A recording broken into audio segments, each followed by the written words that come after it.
I'm a millionaire. There isn't a woman in this city I can't have. If I want her, she's mine. I tried to ignore it. I really did. I can't help it. I don't love him. I love his quiet brother. I never compete with him. I never needed to.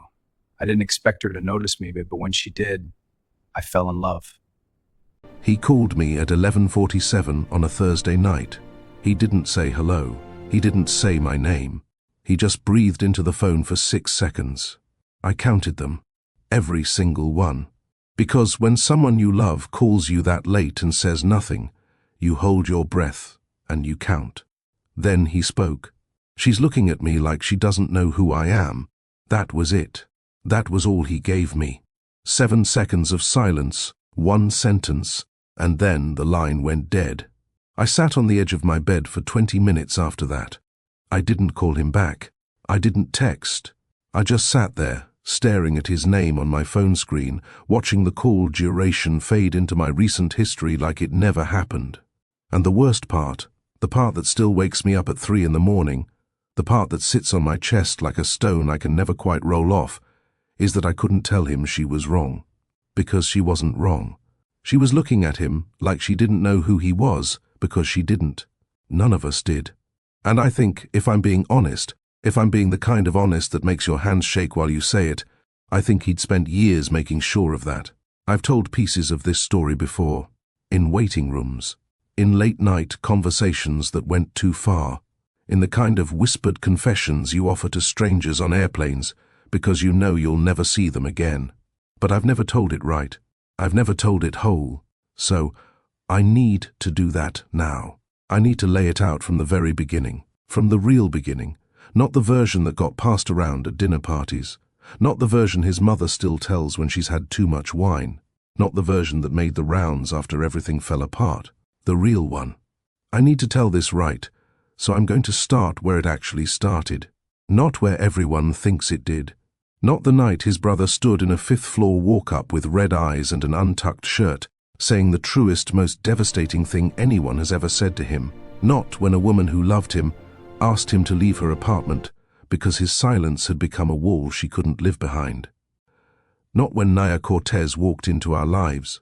She was wearing a borrowed dress that night, emerald green, too long at the hem.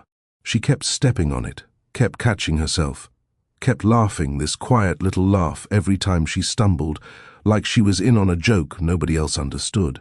She had no idea what she was stepping into, no idea that the man holding the door open for her, the one with the easy smile and the perfectly pressed collar, had been carrying a weight that would eventually crush every relationship he had.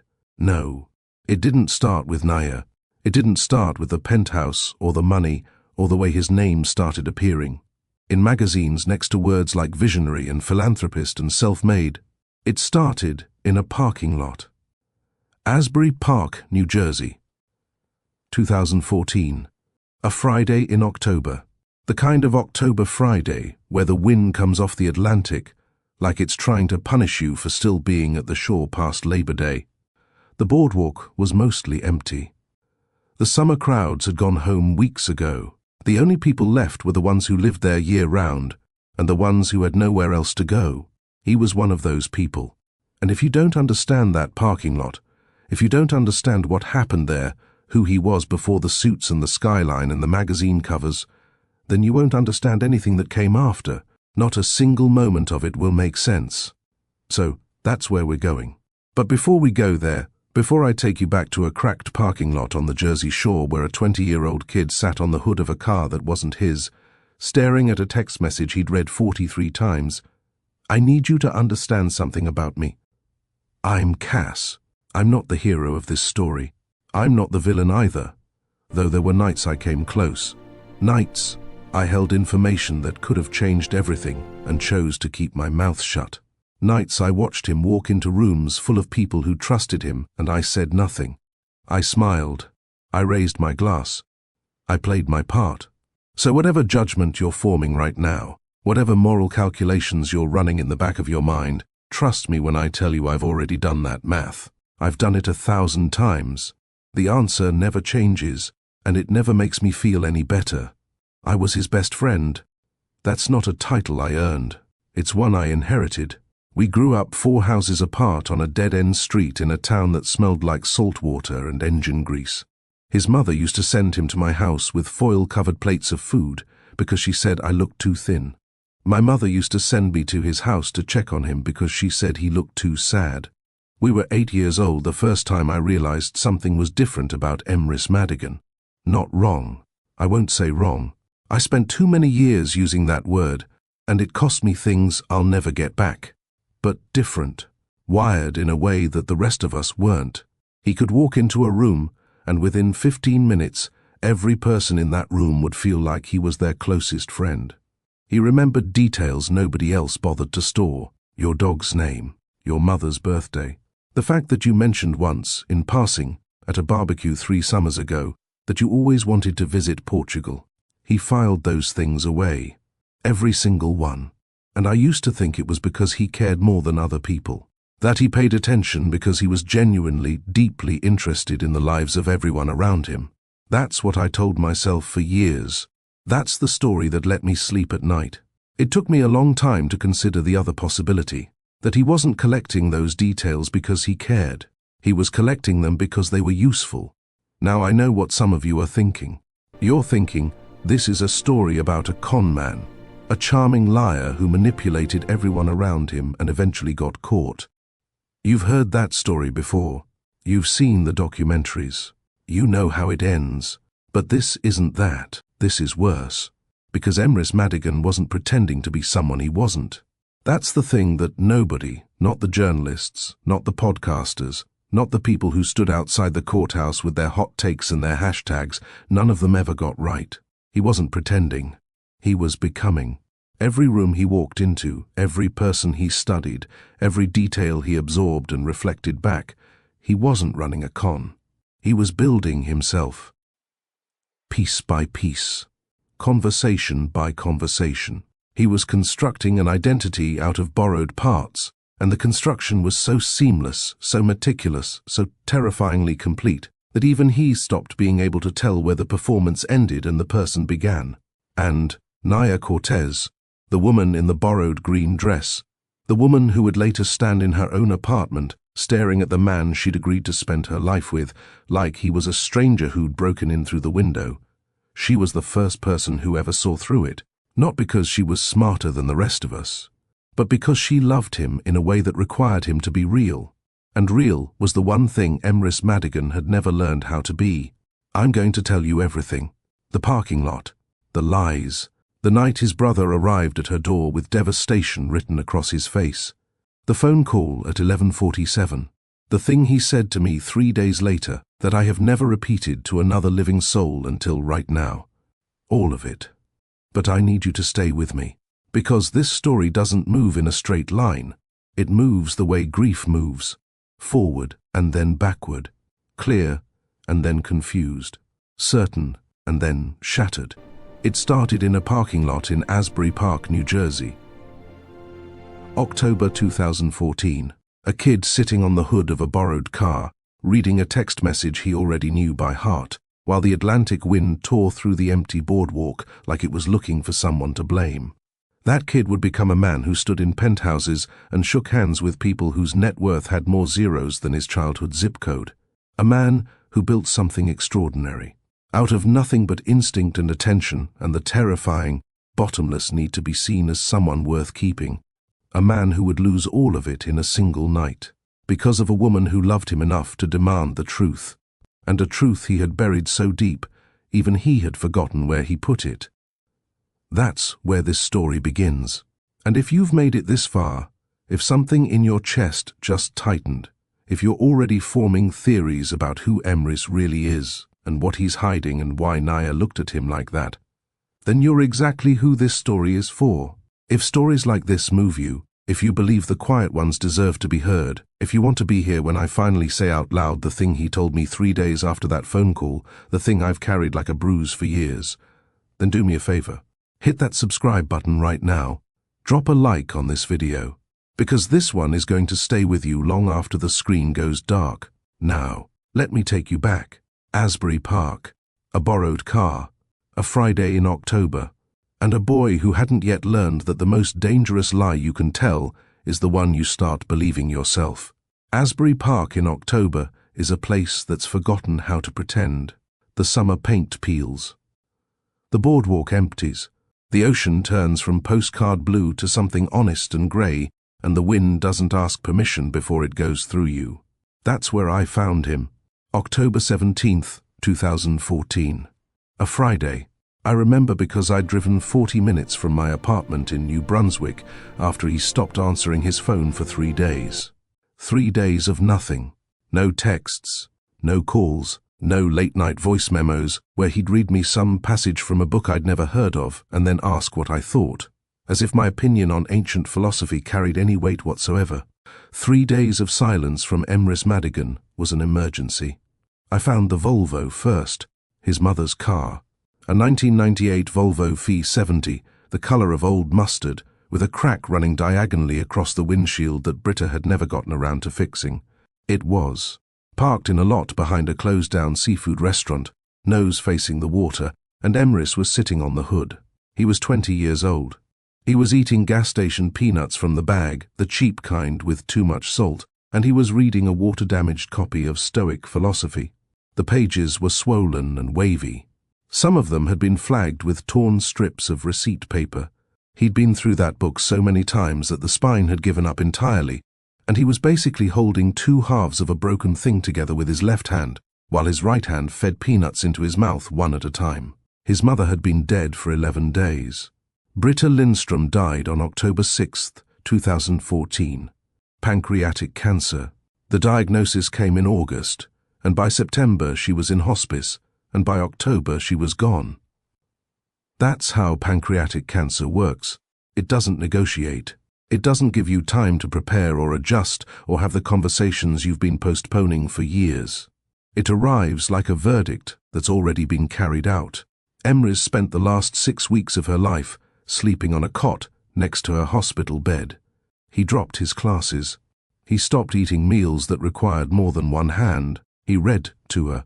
Every night, for hours, he read to her from the books she used to read to him when he was small. In their narrow house in Montclair with the kitchen that smelled like cardamom and the hallway so tight you had to turn sideways if someone was coming the other direction. Philosophy. Stoic texts. She'd raised him on those ideas, the way other mothers raised their kids on bedtime stories. While other 7-year-olds were hearing about talking bears and enchanted forests, Emrys Madigan was hearing about the nature of suffering and the discipline of acceptance, and the idea that the obstacle is the way. I used to think that was strange. I don't anymore. I think Britta knew exactly what she was doing. I think she looked at her quiet, watchful younger son and understood that the world was going to be loud and careless with him, and she wanted to give him armor that didn't require him to become hard. She read him philosophy because she wanted him to survive without losing his tenderness. And in those last weeks, when her voice was gone and her body was failing and the morphine made her drift in and out like a radio station you can't quite hold, he read those same words back to her. The same books, the same passages. His voice where hers used to be. The nurses told me later that he never cried in front of her. Not once. He'd step into the hallway, press his forehead against the wall, and breathe until whatever was trying to break out of him went back down. Then he'd walk back in, sit on the cot, and pick up where he left off. Stellan did not come to the hospital. Not once. I need to say that clearly because it matters later, and because the reasons are more complicated than they sound. Stellan Lindstrom, Emrys's older brother by 4 years, did not visit his dying mother. He did not call. He did not send flowers or a card, or even a text message that said, "I'm sorry," or "I can't," or "This is too much for me." He sent nothing. And Emrys, sitting on that hospital cot night after night, reading philosophy to a woman who was dissolving in front of him, never mentioned it. Not to the nurses. Not to me. Not to anyone. He carried Stellan's absence the way he carried everything about his brother, quietly, without complaint, as if protecting Stellan from judgment was simply part of his job description and always had been. I didn't bring it up either. I wanted to. God, I wanted to. I wanted to grab Stellan by his expensive collar and drag him to that hospital room and make him look at what was happening. Make him sit in that chair. Make him hold her hand. Make him do the bare minimum that decency required. But Emrys asked me not to. He can't, was all he said. 2 words. And the way he said them wasn't angry. It was diagnostic, like he'd examined his brother's absence the way a doctor examines a scan, and determined that this wasn't cruelty. It was incapacity. Stellan literally could not walk into that room. The machinery required for it simply didn't exist inside him. I didn't agree, but I kept my mouth shut, because that's what you do when your best friend is losing his mother and asks you for one thing. So there he was, 11 days after the funeral, sitting on the hood of Britta's Volvo in a parking lot in Asbury Park, eating peanuts and reading philosophy like the world hadn't just taken the only person who ever made him feel fully visible. I climbed up next to him. The hood dented slightly under our combined weight, and neither of us mentioned it because the car was already held together by rust and memory, and there was no point pretending it had dignity left to protect. We sat there for a while. The ocean did its thing. The wind did its thing. A seagull landed on a trash can 6 feet away and stared at us like we owed it money. "You good?" I asked. He chewed a peanut, turned a swollen page. "Grief isn't love with nowhere to go," he said.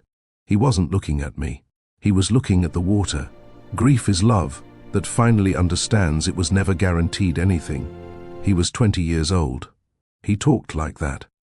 He said things that landed in your chest and stayed there for days, sentences that made you feel like he'd been alive for centuries and was just borrowing a young man's body to get around.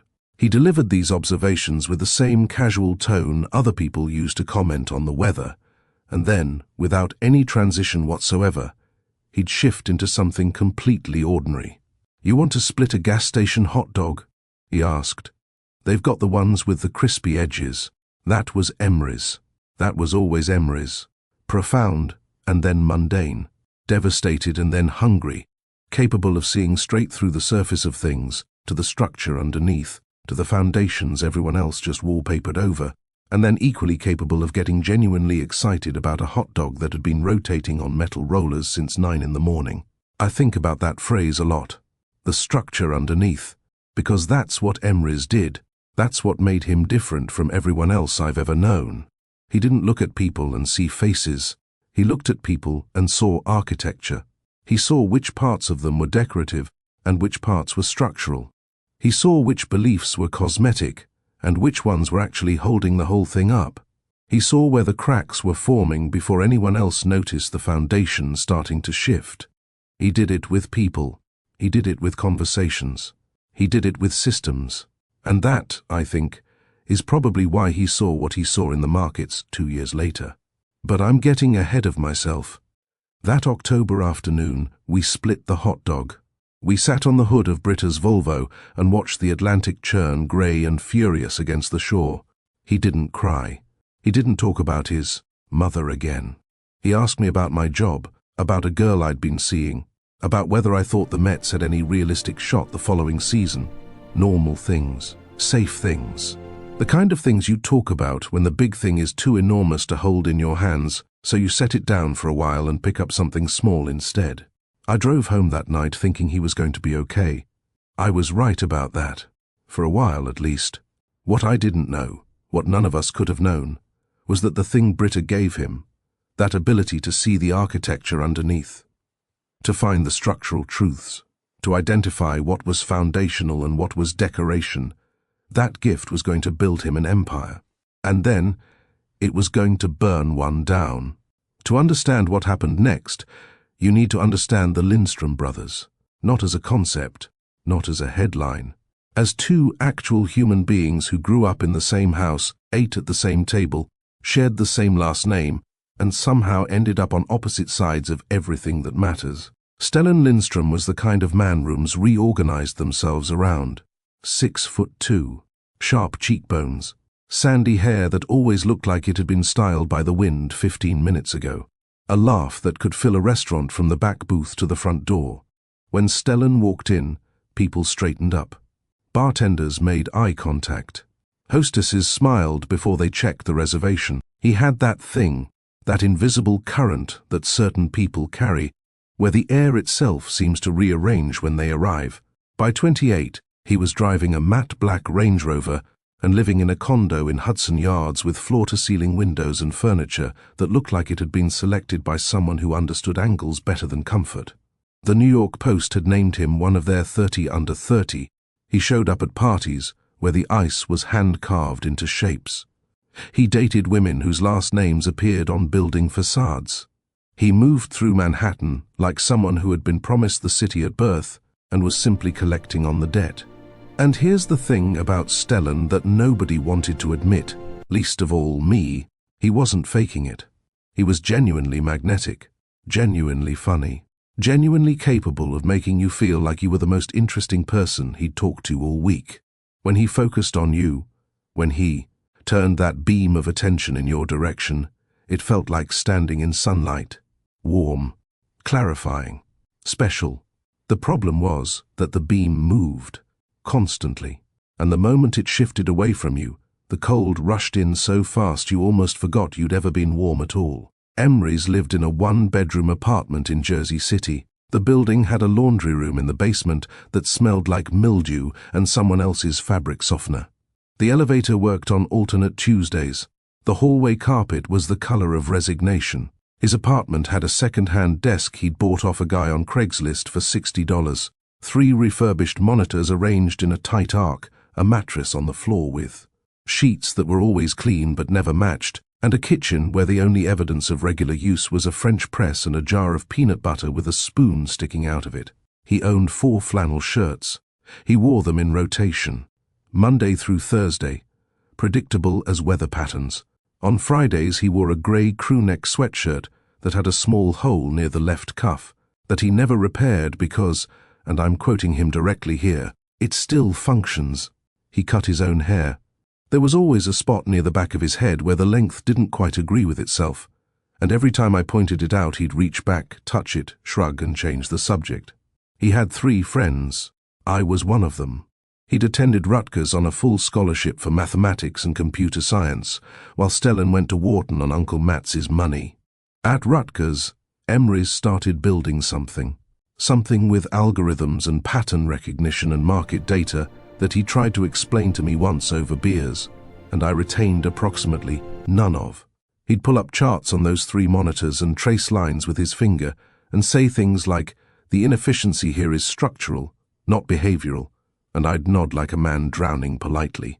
Whatever he was building, it was quiet, it was precise, and it was growing in ways that nobody in his family noticed because nobody in his family was looking.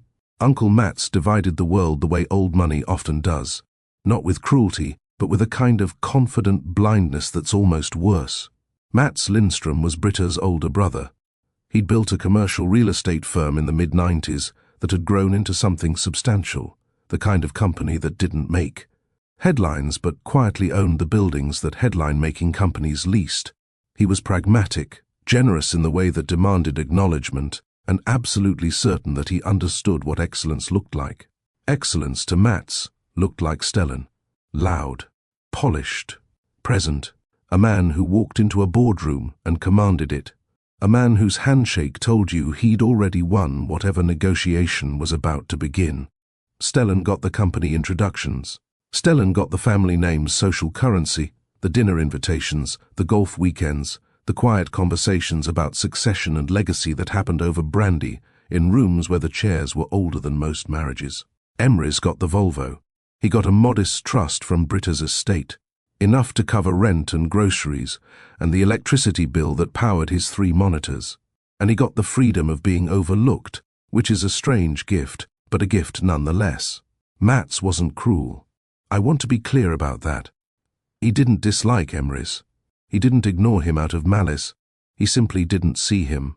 Emery's was Britta's son in temperament, quiet where Mats valued volume, thoughtful where Mats valued speed, precise where Mats valued presence. In Mats's framework of the world, Emery's was a perfectly nice young man who would probably become a perfectly adequate professor or analyst or some other profession that required sitting still and thinking carefully and never making anyone uncomfortable at a dinner party. Mats looked at Stellan and saw a successor. He looked at Emery's and saw furniture. But here's what Mats never knew about. What nobody knew about except me. The phone calls. They came late. Always late. 11, midnight, sometimes 2 in the morning. Stellan's name lighting up Emrys's phone screen, and Emrys always answering. Always. No matter what time it was. No matter what he was working on. No matter how many hours he'd already spent staring at those monitors, tracking patterns that the rest of the financial world hadn't noticed yet. He'd pick up, and Stellan would be drunk. Not sloppy drunk. Not incoherent. Stellan drunk was still more articulate than most people sober. But there'd be a looseness in his voice, a slight slur at the edges, and underneath that, something raw. Something that only came out when the scotch had done its work, and the condo was empty, and the city outside those floor-to-ceiling windows had stopped being impressive and started being enormous. Stellan would talk about pressure, about the weight of being the chosen one, about board meetings where he could feel everyone measuring him against Mats, about the loneliness of being surrounded by people who wanted access to his name rather than his company, about the quiet terror that lived in his chest every single day, the fear that he was performing a role he'd been assigned rather than living a life he'd chosen. And Emrys would listen. He'd say the exact right thing. Not a speech, not advice, just a sentence or two, perfectly placed, like a hand on a shoulder at the precise moment it was needed. He'd tell Stellan that pressure wasn't evidence of failure, it was evidence of stakes. He'd remind him that the fact that he felt the weight meant the weight was real, and real weight builds real strength. Stellan would hang up. He'd feel better. He'd sleep. By morning, he'd have forgotten most of what was said. But he'd carry a vague warmth for days, a sense that someone somewhere understood him, without being able to remember exactly who or why or what had been spoken in the dark. He never thanked Emrys for those calls. Not once. Stellan burned bright and Emrys held steady, and nobody, least of all Stellan, understood how essential the quiet one was. That's the thing about foundations. You don't notice them. They're not decorative. They don't catch the light or draw compliments from guests. They just stand there, holding the weight, year after year, while everyone admires the crown molding and the wallpaper and the chandelier that hangs from the ceiling as if gravity were optional. You only notice the foundation when it starts to crack, and then the whole structure comes down. I watched the Lindstrom brothers for years. I watched Stellan climb and Emrys build. I watched one of them collect magazine covers while the other collected data points. I watched one of them fill rooms with noise while the other filled spreadsheets with patterns that would eventually be worth more than every property in Mats's portfolio combined. And I kept thinking naively, stubbornly, that the story would resolve itself gently, that Mats would eventually notice, that Stellan would eventually acknowledge, that the world would eventually see what I saw every time I sat across from Emrys in his Jersey City apartment and watched him trace his finger across a screen, explaining something brilliant in a voice so calm it could have been discussing the weather. I kept thinking the imbalance would correct itself naturally, that merit would rise, that the quiet one would be heard. I was wrong, because in March of 2019, a woman walked into both their lives and made the invisible visible in the worst possible way. March 14th, 2019. A Thursday, Stellan was launching a new development in Williamsburg. Luxury mixed use, retail on the ground floor, residences above, a rooftop space with views of the Manhattan skyline that the marketing materials described as transcendent and that Emrys would later describe as adequate sightlines with significant wind exposure. The launch party was held in a gallery space in Dumbo, exposed brick, polished concrete, track lighting angled to make everything and everyone look slightly more important than they actually were. 200 people were invited. 300 showed up. The bar was open.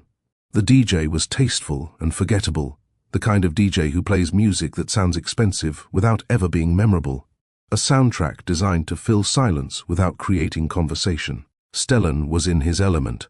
Charcoal suit, no tie, top button undone in that carefully calibrated way that says, "I'm important enough to be casual."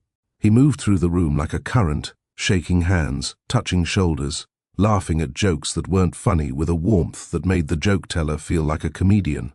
He was working. He was always working. but the work looked so much like pleasure that nobody ever felt managed. Emrys was there because Stellan had personally called and asked. That was significant. Stellan didn't call Emrys for events. He'd send a text, maybe, a casual swing by, if you want, that both of them understood was not a genuine invitation but a formality, a checkbox labeled family obligation that Stellan ticked without expecting a response. But this time, he'd called, and something in his voice, some thread of need that Emrys must have heard beneath the confidence, made him put on his least wrinkled flannel and drive across the river. Emrys found a corner near the back of the gallery where two walls met at an angle that created a small pocket of relative quiet. He stationed himself there with a club soda and a posture that communicated, with perfect clarity, that he was available for conversation but would not be initiating any. He looked like an off-duty park ranger who had wandered into the wrong building. His flannel was dark green. His jeans were clean but unstyled. His hair had that familiar disagreement happening at the back. He was surrounded by people in tailored blazers and statement jewelry, and he stood among them the way a paperback stands on a shelf of hardcovers. Same content, different packaging, easy to overlook. I was across the room, talking to a woman whose name I've forgotten about a topic I never cared about, and I kept glancing over at him because watching Emrys at a party was its own form of entertainment. He'd observe. He'd catalogue. You could almost see him running calculations behind his eyes, processing the room the way he processed data, identifying patterns, noting inefficiencies, quietly solving a puzzle that nobody else realized was a puzzle. That's when I noticed the bartender. She was working the smaller bar near the back, the one tucked behind a temporary wall that most guests hadn't discovered yet. She was there as a favor, covering for a friend who'd called in sick that morning. She was fast, efficient. She poured drinks with an economy of motion that suggested she'd done this 1,000 times, but had never once considered it her identity. Her name was Naya Cortez. I need to describe Naya the way I actually experienced her, not the way the story has been told since. She wasn't the woman the tabloids later turned her into. She wasn't the mystery woman or the Cinderella figure, or any of the other lazy shorthand that people used when they didn't want to do the work of seeing her as a full human being. Naya Cortez was 26 years old, raised by a single mother who cleaned offices at a university 5 nights a week so her daughter could attend college on a need-based scholarship during the day. Naya studied architecture, not the glamorous kind, not the starchitect kind with museum commissions and magazine profiles, the practical kind, housing, infrastructure, the bones of buildings that ordinary people actually lived in. She was working as an intern at a small firm in Red Hook that specialized in affordable housing retrofits. The pay was negligible. The hours were long. She bartended on weekends and occasional weeknights to cover rent on a shared apartment in Bed-Stuy where her bedroom was technically a converted dining room with a curtain instead of a door. She carried debt the way most people her age carried debt, constantly, invisibly, like a low hum in the background of every decision.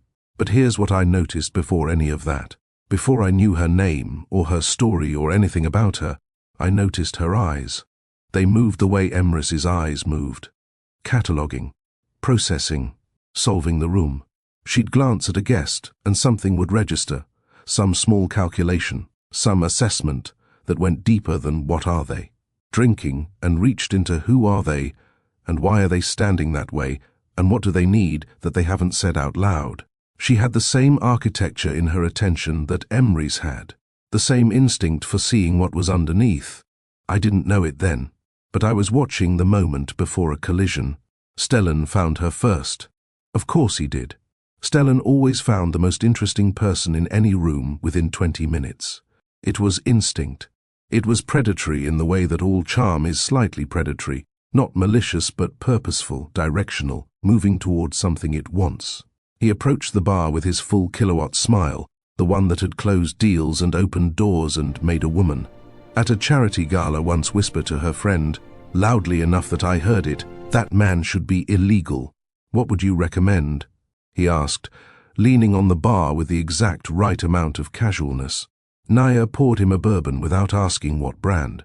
"Whatever gets you back to your party faster," she said. But she said it with a warmth that took the edge off, a half smile that acknowledged the game without agreeing to play it. Stellan laughed. A real laugh. He was surprised by her, and Stellan was rarely surprised. He went back to the bar 4 more times over the next hour. Each time he had a new angle. A compliment that wasn't quite a compliment. A question that was really an invitation, a casual mention of the rooftop views, delivered with the subtext of a man who assumes every door is his to open. Naya was warm without being open, friendly without being accessible. She poured his drinks and met his eyes and gave him exactly enough to keep him standing there, but never enough to let him in. She was a wall with a welcome mat, and Stellan couldn't figure out why his key didn't fit. It drove him crazy, not visibly.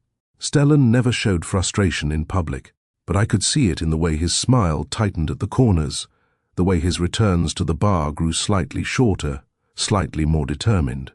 He'd never encountered a door that didn't open for him, and the novelty of it was doing something to his wiring that he didn't quite know how to process. He went back to the center of the room. He kept glancing toward the bar, and that's when Emrys walked over. He didn't approach the way Stellan had. There was no angle, no strategy, no carefully measured casualness. Emrys walked to the bar because his club soda was empty, and the bar was where club sodas came from. "Club soda, please," he said. Then, after a beat, as if the thought had just occurred to him, "And I'm sorry you have to be here." Naya looked up. "Excuse me?" "This building," Emrys said. He glanced up at the ceiling. The original truss pattern is late industrial, probably 1920s. Whoever converted this space dropped a false ceiling to hide the ductwork, but they cut into at least 2 of the original joists to run the HVAC.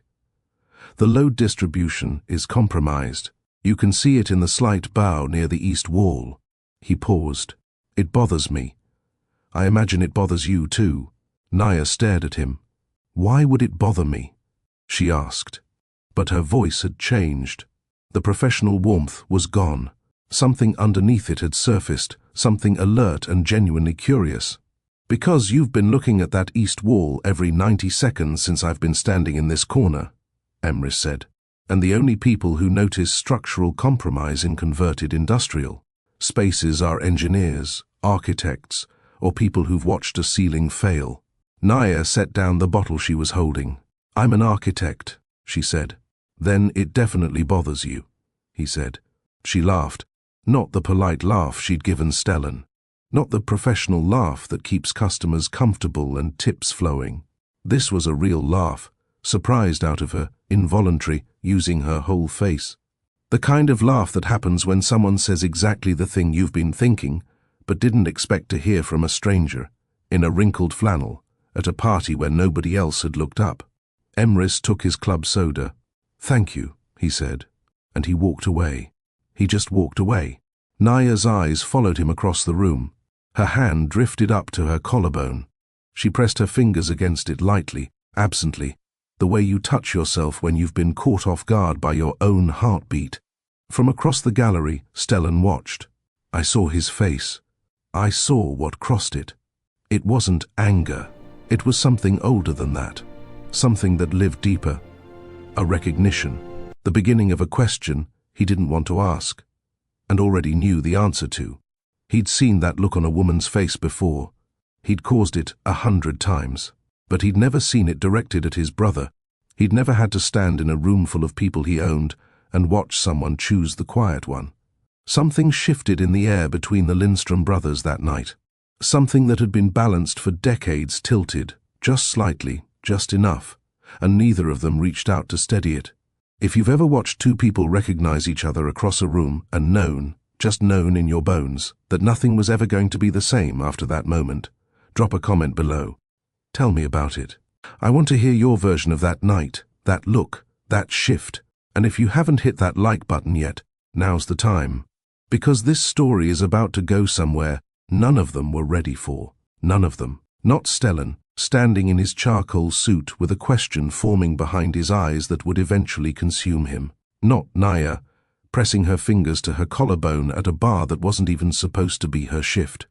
Not Emrys, walking back to his corner with a club soda, completely unaware that 90 seconds of honest conversation had just detonated a fuse that would take months to reach the powder.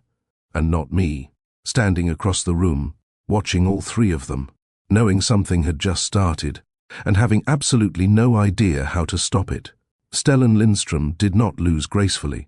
He didn't lose at all, actually. That was the thing. In 28 years of living, the concept of losing had simply never been required of him. It sat unused in his vocabulary like a tool still in its packaging, never opened, never tested, never proven functional. So when Naya Cortez didn't fall into his orbit the way every other person in his life had, he didn't interpret it as rejection. He interpreted it as a challenge, a puzzle he hadn't solved yet, a door that required a different key, not a door that was locked from the inside. The flowers started 3 days after the gallery party, not roses. Stellan was smarter than roses. He sent architectural flowers, proteas, birds of paradise, arrangements that looked like structures, like small buildings made of petals and stems. He had them delivered to her firm in Red Hook with handwritten notes on heavy cardstock. The notes were clever, self-deprecating, designed to charm without pressuring. These reminded me of a woman who noticed a compromised ceiling before she noticed a man in a $12,000 suit. I respect that hierarchy, signed with just his first name. The gallery openings came next. Invitations to shows in Chelsea and the Lower East Side, always with the casual addendum that he'd love her professional opinion on the space, as if he were seeking consultation rather than company. He was good at this. He'd been good at this his entire life. The architecture of pursuit was something Stellan understood instinctively: how to create proximity without crowding, how to demonstrate value without desperation, how to make a woman feel chosen rather than chased. Then, the restaurants. Places where the tasting menu cost more than her monthly rent. Places where the waitstaff addressed you by name before you sat down, and the bread arrived warm in linen napkins, and every detail whispered that you were somewhere important, with someone who belonged there. And here's what made it complicated, what made it genuinely painful to watch from the outside. Stellan wasn't faking it. He was genuinely interested in Naya Cortez, not as a conquest, not as a trophy. He was interested in her mind, her opinions, the way she pushed back on things he said with a confidence that didn't need his approval. He was interested in the fact that she grew up with little and studied structural engineering before switching to architecture, and could argue about zoning policy with a fluency that made his Wharton education feel decorative. He was fascinated by her.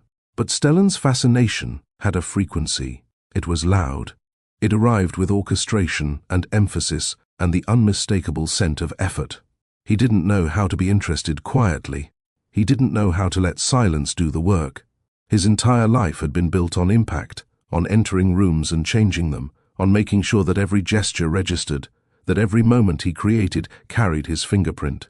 He performed interest because performance was the only language he'd ever been taught. It wasn't dishonest. It was just the only way he knew how to say, "I see you." The problem was that Naya had spent her entire life around people who performed, professors who performed expertise, landlords who performed concern, men who performed attention.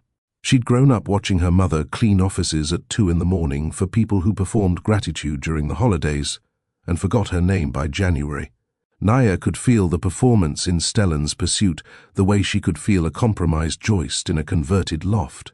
Not because it was fake, because it was structural. It was foundational. Remove the performance, and she wasn't sure what would be left standing. She went on 3 dates with him. I know about the dates because Stellan told Emrys about them. On those late-night phone calls, the same calls that had been happening for years, Stellan drunk on scotch, Emrys listening in the dark of his Jersey City apartment, 3 monitors glowing behind him like patient witnesses. Stellan narrated his pursuit of Naya Cortez to the one person in the world who had the most reason to be destroyed by every word. He didn't know. I believe that. I have to believe that, because the alternative is something I don't want to carry. Stellan did not know that his brother had been replaying a 90-second conversation about ceiling joists every night before he fell asleep. He did not know that Emrys had gone back to that gallery space in Dumbo 3 days after the party, alone, and stood at the bar where she'd been standing, and looked up at the east wall, and traced the compromised joist line with his eyes, and felt something in his chest that he had no framework for. Stellan didn't know any of that. So he called his brother and talked about Naya the way he talked about everything, openly, enthusiastically, with the confidence of a man who has never had to consider that his happiness might come at someone else's expense. She's incredible, Em. She argues with me about zoning laws. At dinner, over pasta. Who does that? Emrys's voice, flat and careful. She sounds like she knows what she's talking about. She told me my Williamsburg development has a pedestrian flow problem. She drew a diagram on a napkin. A napkin, Em. I'm going to frame it. Silence from Emrys. The kind of silence that costs something to maintain. And then, one night, Stellan's honest confusion. Are you sure she's interested? Sometimes I can't tell. She's warm, but she's, I don't know, guarded. Why wouldn't she be interested? Emrys said, a lack of imagination born from never having that muscle tested. Stellan couldn't conceive of a world in which his attention wasn't sufficient. Not out of arrogance, out of inexperience. He'd simply never been in a room where someone chose the quieter frequency. While Stellan was sending proteas and booking tasting menus, Emrys sent Naya an email. Not a love letter, not a confession, not even a particularly personal message. He sent her a research paper, 12 pages, peer-reviewed, published in a journal that maybe 400 people in the world had ever opened. The subject was adaptive reuse of industrial structures in post-manufacturing urban corridors. He sent it with a one-line note. Page 7 disagrees with your assessment of the East Wall. I think page 7 is wrong. Naya responded within an hour. 4 paragraphs. Passionate, detailed, rigorous disagreement. She dismantled page 7 line by line, with the precision of someone who had been waiting for exactly this argument, with exactly this person, and hadn't known it until the email arrived. She cited her own fieldwork. She referenced a building in the Bronx, where she'd personally documented a truss modification that contradicted the paper's central thesis. She attached 3 photographs she'd taken herself, annotated with measurements in her own handwriting. It was, without question, the most romantic thing I've ever witnessed, and not a single word of it was about romance. They exchanged 47 emails in 3 weeks. 47. About architecture, about cities, about the way space shapes behavior, and behavior reshapes space, about urban planners and theorists and the politics of who gets to decide what a neighborhood becomes, about materials and light, and the ethical obligations of people who design the structures other people have to live inside. And underneath every sentence, running like a current through water, was something neither of them named. A frequency, a recognition, the unmistakable hum of 2 minds that had been tuned to the same station their entire lives, and had only just discovered each other's signal. I read some of those emails. Emrys showed me a few, late one night, almost guiltily, like a man opening a drawer he knew he should keep closed. Reading them made me feel like a trespasser. Not because they were explicit or confessional, because they were intimate in a way that made explicit look shallow. 2 people thinking together, at full capacity, without performance, without caution, without the polite dimming that most people do when they're afraid of being too much. They were too much, both of them, and neither of them minded. I confronted Emrys on a Tuesday night in his apartment. The monitors were on. A half-eaten peanut butter sandwich sat on a plate next to a cold mug of coffee. The 47 emails were probably still open in a tab somewhere behind the charts and the data streams and whatever algorithmic cathedral he was building in the background. What are you doing? I asked. He didn't look away from his screen. Working with Naya. What are you doing with Naya? He paused. His fingers hovered over the keyboard. He looked at me, and for one of the only times in the years I'd known him, I saw something on his face that he didn't have a framework for. Something that all the Stoic philosophy and all the pattern recognition and all the structural analysis in the world couldn't reduce to a principle or a diagram. I don't know, he said.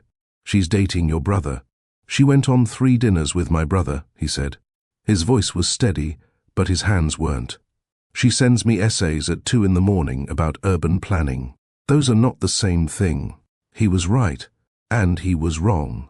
And he knew both of those things simultaneously, which is the specific kind of hell that only intelligent people get to experience. The hell of seeing the full picture and choosing to act anyway. Does Stellan know? I asked. Silence. Not the comfortable kind. Not the kind Emery's weaponized in conversation to let other people fill space with truth. This was a silence that had weight, edges, a silence that knew exactly what it was hiding and had measured the cost of disclosure and decided it couldn't afford it yet. He didn't answer.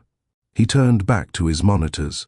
I sat there for a long time, watching him work, watching the charts move, watching him not answer my question with a discipline that was either admirable or devastating depending on how you looked at it. And I thought about Stellan, alone in his Hudson Yards condo, probably drafting another handwritten note on heavy cardstock, probably planning a fourth date, probably staring at his phone, waiting for a text from a woman who was, at that exact moment, composing an email to his brother about the ethical dimensions of urban displacement. The math was unbearable, and it was only going to get worse. Because the fourth date was already planned, Stellan had booked it a week in advance. Per se, Columbus Circle, 9 courses, wine pairings selected by a sommelier who'd memorized Stellan's preferences from 3 previous visits, window table overlooking the park, charcoal Tom Ford suit, tailored so precisely it looked like it had been sewn directly onto his body. He was going to tell her something that night. I don't know exactly what. He didn't tell me the specifics, and I didn't ask because I was already carrying enough of this story's weight to feel my knees buckling. But I know he was going to try, really try, not perform, not impress, try. And that's the part that makes what happened next so hard to tell. Because Stellan Lindstrom, for all his noise and all his spectacle and all his carefully constructed confidence, was about to do the bravest thing he'd ever done. He was about to sit across from a woman who made him feel uncertain and offer her something real. And she was going to say no. And the dinner that followed would end everything Stellan thought he understood about himself. Per se occupies a space on the 4th floor of the Time Warner Center at Columbus Circle, where the windows look out over Central Park, and the light, in the early evening, does something to people's faces that makes them look like better versions of themselves. The tables are spaced far enough apart that conversations feel private. The service is so precise it borders on choreography. Every plate arrives at exactly the right moment, every glass is refilled before you notice it needs refilling, and the entire experience is designed to make you forget that the world outside exists. Stellan had requested the window table. He arrived 20 minutes early, which he never did. He adjusted his cufflinks 3 times, which he never did. He ordered water, and then changed it to sparkling, and then changed it back to still, which I only know because the waiter later told someone, who eventually told me, and the details stuck because it was so profoundly un-Stellan that it might as well have been a different person sitting in that chair. He was nervous. Stellan Lindstrom was nervous, the man who walked into boardrooms and changed the temperature, the man whose confidence was so structural, so foundational to his identity, that removing it would have been like removing the ground floor of a building and expecting the rest to float. That man was sitting at a table at Per se, adjusting his cufflinks, changing his water order, and feeling something he had so little experience with that he probably couldn't have named it if you'd asked. He was afraid she was going to leave. Not the restaurant. His life. He was afraid that Naya Cortez was going to look at him across 9 courses and a carefully selected wine pairing and decide that everything he was, everything he'd built, everything he could offer, wasn't the thing she wanted. And he was right to be afraid. Naya told me about that dinner later, much later, after everything had already fallen apart and the wreckage had settled into something you could walk through without cutting yourself. She told me about it in a coffee shop in Carroll Gardens, holding a cup with both hands, speaking carefully, the way people speak when they're trying to be fair to someone who hurt them. He was wonderful that night, she said. And she meant it. There was no sarcasm, no revisionism, no retroactive cruelty applied to a man she'd decided to leave. She meant it with her whole chest. Stellan was wonderful that night. He was funny without trying too hard. He was generous without making it a display. He was present in a way that Naya had suspected he was capable of, but had never actually witnessed. He asked about her mother. Not the polished dinner party version of the question, not what does your mother do, but the real version. The one that required actual curiosity. What was it like, growing up, watching her work that hard? What did that teach you about what you owe the world? He asked about her thesis project, the affordable housing initiative she'd been developing with her firm in Red Hook. He didn't just ask what it was. He asked why it mattered to her. And when she told him, when she started talking about housing that doesn't apologize for being affordable, about buildings that treat their occupants with the same architectural respect as luxury developments, about the moral failure of designing beauty only for people who can pay for it, he listened. He actually listened. Not the performative listening he did at galas and fundraisers, where his eyes stayed on you, but his attention had already moved to the next conversation. Real listening. The kind where you can feel the other person's mind adjusting, making room, reconsidering. Naya said she almost changed her mind during the second course. Almost. The pivot came over dessert. They were on course 7 of 9. Something involving passion fruit and white chocolate that Naya later described as beautiful and unnecessary, which I guess is a metaphor if you want it to be. Stellan had relaxed. The nervousness had burned off somewhere around course 4, replaced by the warm confidence that came naturally to him when things were going well. He was leaning forward. His sleeves were slightly pushed up. He looked, for the first time all evening, like he wasn't trying at all. And that's when he said it. I could fund that. 3 words, delivered with the easy certainty of a man who has spent his entire life solving problems with resources. Your housing project, he continued. The Red Hook initiative. I've been thinking about it since you described it. The numbers work. I know the zoning board. I know 3 contractors who specialize in adaptive residential. Say the word, and I'll make it happen. He meant it as a gift. The most generous, thoughtful, attentive gift he knew how to give. He had listened to her passion, identified her obstacle, and offered to remove it. In Stellan's world, that was love. That was the highest expression of care he understood. I see what you need, and I will provide it. Naya set down her fork. She looked at him across the table, and something in her face shifted. Not anger, not disappointment, something quieter. A door closing, not slamming, just clicking shut with the soft, final sound of a lock engaging. Stellan, she said. I know what you're going to say, he said. You're going to say it's too much, but it's not. It's what I want to do. That's the problem, she said. She told me later what she was thinking in that moment. How to say it without cruelty. How to be honest without being destructive. How to tell a man who was genuinely trying, genuinely offering, genuinely sitting across from her with his heart more exposed than he probably realized, that the thing he was offering was the exact thing that made her certain he wasn't the right person. Stellan's version of love is, I will solve your life, she told me in that coffee shop months after. And I didn't want my life solved. I wanted it understood. I wanted someone who would sit with the problem, not fix it. Someone who would look at the mess and the debt and the 3-hour commute and the curtain where my bedroom door should be and not see something broken that needed his resources. Someone who would see something being built, slowly, on its own terms, with its own architecture. At the table, she said it more simply. You want someone who needs what you can offer, she said. And I need something you don't know how to give. Stellan's face didn't change. Not immediately. He held himself together the way well-constructed things hold together under pressure, not because they aren't feeling the load, but because they were designed to bear it without showing strain. What's that? He asked. His voice was steady. His eyes were not. Silence, Naya said. The kind that isn't empty. The word landed on the table between them like something dropped from a height. It sat there, impossible to pick up, impossible to ignore. Silence. The one currency Stellan had never learned to trade in, the one room he'd never learned to occupy without filling. She was describing Emery's. She was describing Emery's to Stellan's face, using a word that could have been lifted directly from one of those 47 emails, and neither of them said it, and both of them knew. Stellan paid the check. Of course he did. He signed his name with the same practiced hand that signed contracts and term sheets and handwritten notes on heavy cardstock. He thanked the waiter. He held Naya's coat. He walked her to the elevator with his hand hovering near her back, close enough to feel the warmth but not touching, and the restraint in that gesture was the most human thing I'd ever heard attributed to Stellan Lindström.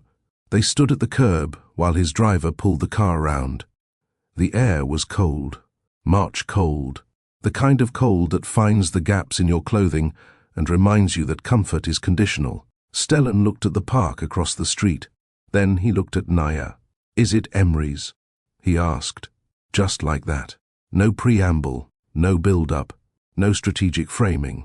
The question arrived naked, stripped of every defense mechanism Stellan had ever constructed, and it stood there between them on the sidewalk outside the Time Warner Center at 10:30 on a Thursday night while taxis passed, and the city kept moving, and two people stood still inside a moment that was about to change 3 lives. "It's not what you think," Naya said. "That's not what I asked." She didn't answer. The car arrived. She got in. She pressed her forehead against the cold glass of the window, and as the car pulled away, she thought about ceiling joists.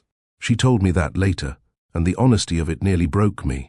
In the worst moment of Stellan's evening, in the moment she was supposed to feel guilty or conflicted, or at least uncertain, her mind went to a converted gallery in Dumbo and a man in a wrinkled flannel who noticed a compromised truss pattern before he noticed a room full of people trying to impress each other.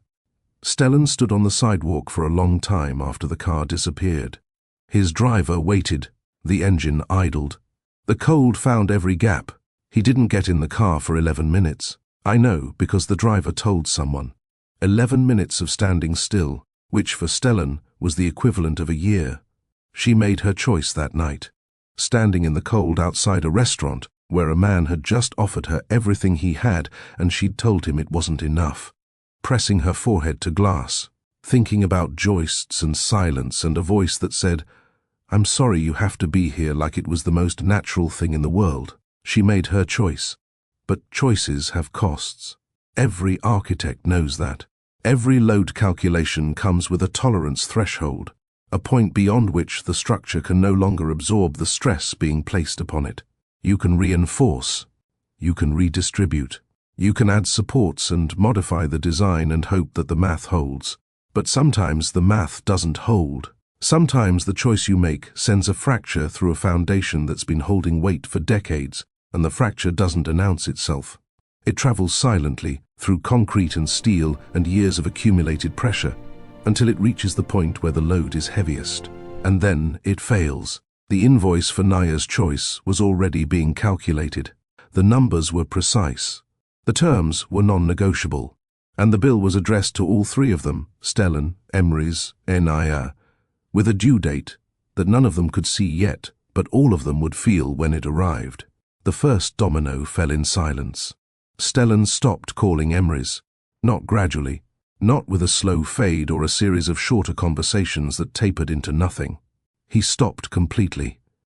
Overnight, the late-night phone calls that had been a constant for years, the drunk confessions, the whispered vulnerabilities, the 2 in the morning admissions of loneliness and pressure and fear, they vanished. The line went dead. Emery's phone stopped lighting up at midnight. I watched him notice. I watched him check his phone in that casual way people check their phones when they're pretending they aren't waiting for something. A glance at the screen. A slight adjustment of the volume, making sure it wasn't on silent. The phone placed face up on the desk instead of face down just in case. He didn't call Stellan. He wouldn't. That wasn't how it worked. It had never been how it worked. Stellan called. Emery's answered. That was the arrangement. That was the architecture of their brotherhood, one that reached out and one that received, one that needed and one that held, and the roles were so fixed, so calcified, that reversing them would have required both of them to admit that the structure had been unbalanced from the beginning. A week passed. Then 2. Then a month. The silence between the Lindström brothers had always been survivable before. It had been the normal, breathable distance between 2 people with different lives and different rhythms. But this silence was different. This one had weight, edges. It occupied space in Emrys's apartment like a fourth monitor, glowing with something he couldn't read, displaying data he couldn't interpret. He knew why Stellan had stopped calling. He didn't say it. He didn't have to. The reason was sitting in his email inbox, 47 messages deep, annotated with photographs and measurements, and the kind of intellectual passion that makes everything else in your life look dim by comparison. The first domino fell, and it fell quietly, and the sound it didn't make was worse than any noise Stellan had ever produced. The second domino fell behind a wall of non-disclosure agreements.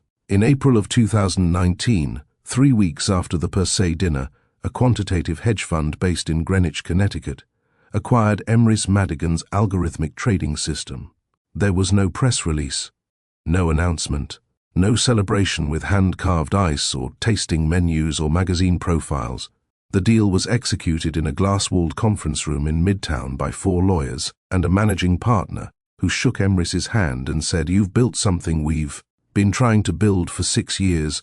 And Emrys said, "Thank you," and signed 17 documents and walked out into the afternoon sunlight and called me from the sidewalk.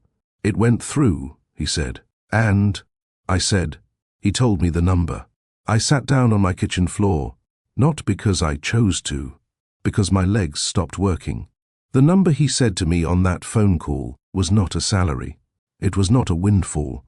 It was not a life-changing amount of money in the way that people use that phrase when they mean they can pay off their student loans and maybe buy a nicer car. It was a different category of human existence. The initial payout, the upfront acquisition fee, was significant on its own. But the deal included a controlling stake in a new subsidiary built around his system, with performance-based escalators tied to quarterly returns. Within 18 months, the projections showed earnings that would exceed the combined net worth of Stellan and Uncle Matt's. Not by a small margin, by a margin that made the comparison absurd. "That's not a lot of money," I said from my kitchen floor. "That's a different species of money. That's money that changes your gravitational field." Emrys was quiet for a moment. "Nobody can know," he said. "What?" "The NDAs cover the acquisition details, but the fund's performance will become visible eventually. Before that happens, I need time. I need to figure out how to carry this without it carrying me." "Emrys, the minute people know, they stop seeing me," he said. "They start seeing it. I've spent my whole life being invisible, Cass. I'm not trading one kind of disappearance for another." I stayed on my kitchen floor for a long time after he hung up. I thought about a parking lot in Asbury Park. A kid on the hood of a mustard-colored Volvo, eating gas station peanuts, reading water-damaged philosophy. A kid who had just buried his mother and was wearing a flannel with a fraying collar and had approximately $40 in his checking account. That kid was now worth more than the buildings Stellan put his name on. And nobody knew.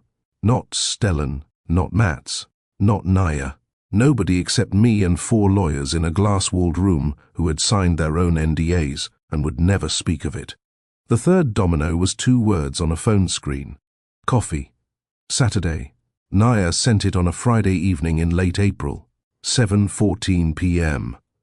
I know the time because I was in Emrys's apartment when it arrived, sitting on his couch, eating takeout from a Thai place on Newark Avenue that always gave you too much rice, which I considered a feature rather than a flaw. His phone buzzed on the desk. He glanced at it, and then he went completely still. Not the stillness of someone processing information. The stillness of someone who has just been handed the thing they want most in the world and is terrified that any movement will cause it to disappear. The stillness of a man standing in front of a door he's been dreaming about and realizing that opening it means walking through, and walking through means leaving something behind, and the something he'd be leaving behind was his brother. "What is it?" I asked. He turned the phone toward me. "Coffee. Saturday." 2 words. 12 characters. A question mark that contained the entire future of 3 people and the destruction of at least 1. I set down my fork. "What do you want to do?" I asked. "I want to say yes so badly it's making my hands shake," he said. And they were. Shaking. Emrys Madigan, the man who saw structural truths and algorithmic patterns and foundational realities that the rest of the world couldn't perceive, the man who had held himself together through his mother's death and, His brother's absence and the quiet accumulation of a fortune so large it bent the laws of ordinary life. That man was sitting at his second-hand desk with trembling hands because a woman had asked him to get coffee. "I've been in love with her since she said low distribution," he said. "That's insane, right? That's not how it works. You don't fall in love with someone over ceiling joists and a club soda. I don't think love cares how it's supposed to work," I said. He stared at the phone. He stared at it the way he used to stare at his mother's copy of philosophy, like the answer to an impossible question was hidden somewhere in the text if he could just read it one more time. Then he picked it up. He typed one word, Saturday. He hit send. He set the phone face down on the desk. He looked at me with an expression that was equal parts terror and relief, the face of a man who has just stepped off a ledge and is still calculating whether the fall will kill him or teach him to fly. They met at a coffee shop in Carroll Gardens the following morning, a small place with mismatched chairs and a barista who didn't recognize either of them and didn't care. They sat at a corner table near a window where the light came through at a low angle and made everything look honest. They talked for 5 hours.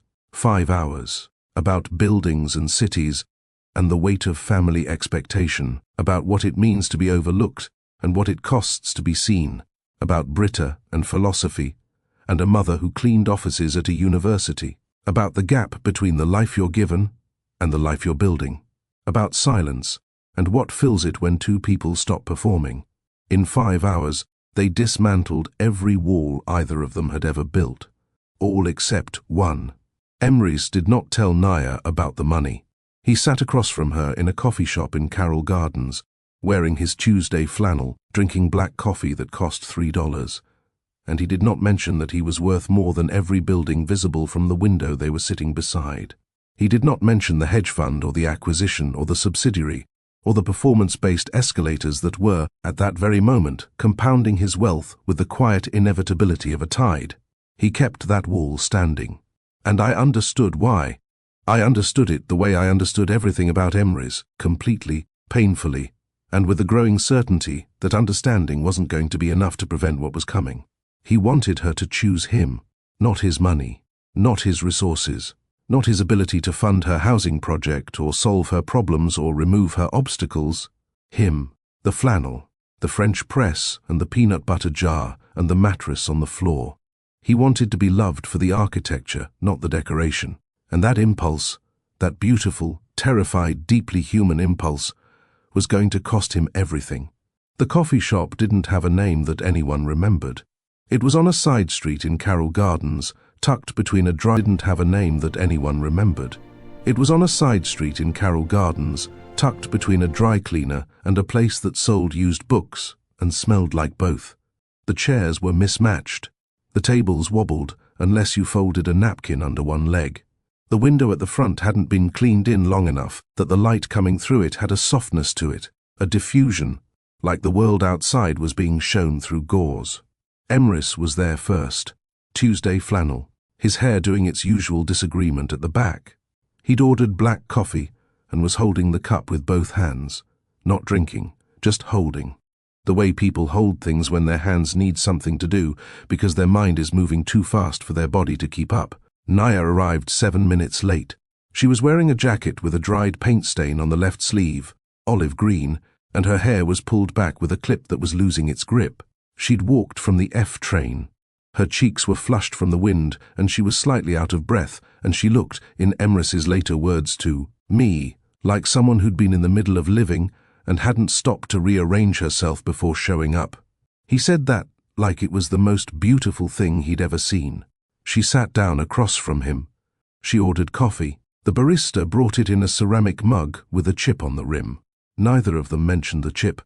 Neither of them mentioned the wobbling table or the dirty window or the fact that this was the most important conversation of their lives, and it was happening in a room that smelled like old paperbacks and cleaning solvent. For the first 10 minutes, they didn't talk about architecture. That was new. Every interaction they'd had, every email, every reference point, every moment of connection had been filtered through buildings and structures and the language of load and space. Architecture had been their shared dialect, the safe territory where two people could be brilliant and passionate and deeply honest without ever having to say I or you or us. But not today. Today, the buildings were gone. Today, it was just two people at a wobbly table with chipped mugs and no structural metaphors to hide behind. Emrys talked first. He told her about Britta, not the version he'd referenced in emails, the clinical one, the "my mother passed away in 2014" version that acknowledged the fact without opening the wound. He told her the real one, the one with textures and smells and sounds that he'd been carrying in sealed compartments for 5 years. He told her about the hospital cot, how narrow it was, how the springs dug into his back at exactly the spot where his shoulder blades met his spine, and how after 6 weeks he'd developed a bruise there that he almost didn't want to heal because it was evidence, proof that he'd been present, that he'd stayed. He told her about reading philosophy aloud at 3 a.m, when the nurses had dimmed the hallway lights and the only sound in the room was the ventilator's rhythm. And his own voice, quiet enough not to disturb the floor but loud enough for Britta to hear if she was still somewhere behind the morphine, still listening, still there. He told her about the parking lot, the peanuts, the Volvo, the October wind that came off the Atlantic like a punishment. He told her about sitting on that hood 11 days after burying his mother and reading a book with pages so swollen from water damage that they barely turned, and how that felt. Like the most appropriate thing in the world, reading a broken book on a broken car in a broken parking lot because everything was broken, and at least the book was honest about it. He told her about the phone calls, the ones Stellan made at midnight, drunk and lonely and terrified, reaching out to the brother he forgot about by morning. He told her how it felt to be someone's 3 a.m. person, but never their daylight person. How he'd turned that into a kind of home. How invisibility, after long enough, stops feeling like a wound and starts feeling like a room you've decorated. Familiar, functional, yours. I made a whole life in the margins, he said.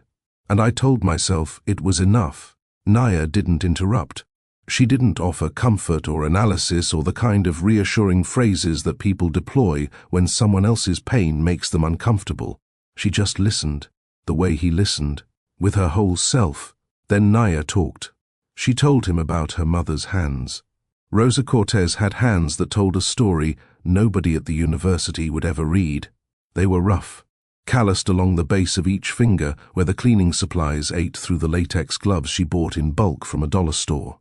The skin on her knuckles was permanently dry, cracked in the winters, and she rubbed Vaseline into them every night before bed with a patience that her daughter found unbearable to watch.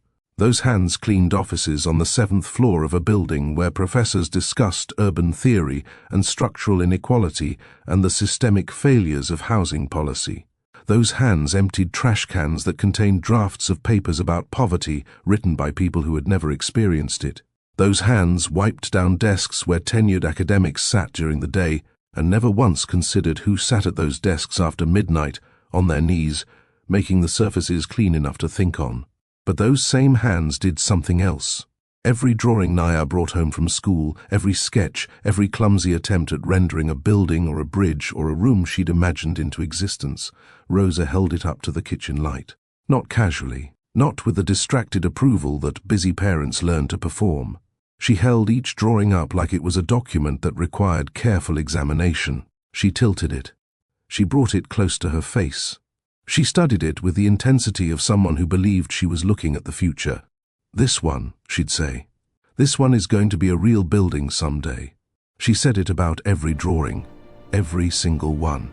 Whether it was good or terrible, or just a 12-year-old's crooked attempt at perspective. She said it with a certainty that had no evidence to support it, except the faith that her daughter's hands would eventually build things instead of clean them. Naya told Emrys about designing her thesis in a Starbucks. Not because she loved Starbucks. Because it had outlets, free Wi-Fi, and tables big enough to spread drawings across. Her apartment at the time didn't have reliable internet. Her bedroom was a converted closet with a twin mattress and a desk that was actually an ironing board with a piece of plywood balanced on top. The library closed at 10. The studio at her college was always full. So she went to Starbucks on Broadway at 6 in the evening and stayed until they kicked her out at closing. She was working on her thesis project. an affordable housing complex designed for a vacant lot in the South Bronx, modular construction, community-integrated green space, a building that treated its residents like people who deserved windows that faced something other than another building's wall. One night, a man sitting at the next table leaned over. He was maybe 60, reading glasses on a chain. Coffee he hadn't touched in an hour. "What is that?" he asked. "A building," she said. "No," he said. He took off his glasses. "That's going to be a real building someday." The same words. The exact same words her mother used to say, spoken by a stranger in a Starbucks on Broadway who had no reason to say them and no idea what they meant and no way of knowing that he'd just detonated something in the chest of a young woman who had been holding herself together with discipline and caffeine and the stubborn refusal to believe that the distance between where she was and where she was going was permanent. Naya excused herself. She walked to the bathroom. She locked the door. She pressed her back against the wall and slid down to the floor and cried for 10 minutes.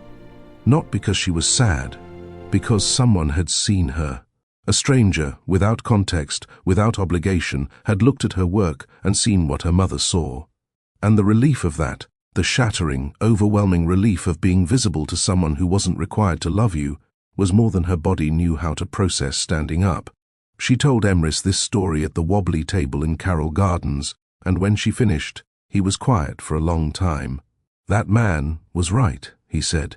"You haven't seen my thesis," she said. "I don't need to." The coffee went cold. They ordered more. The second cups went cold too.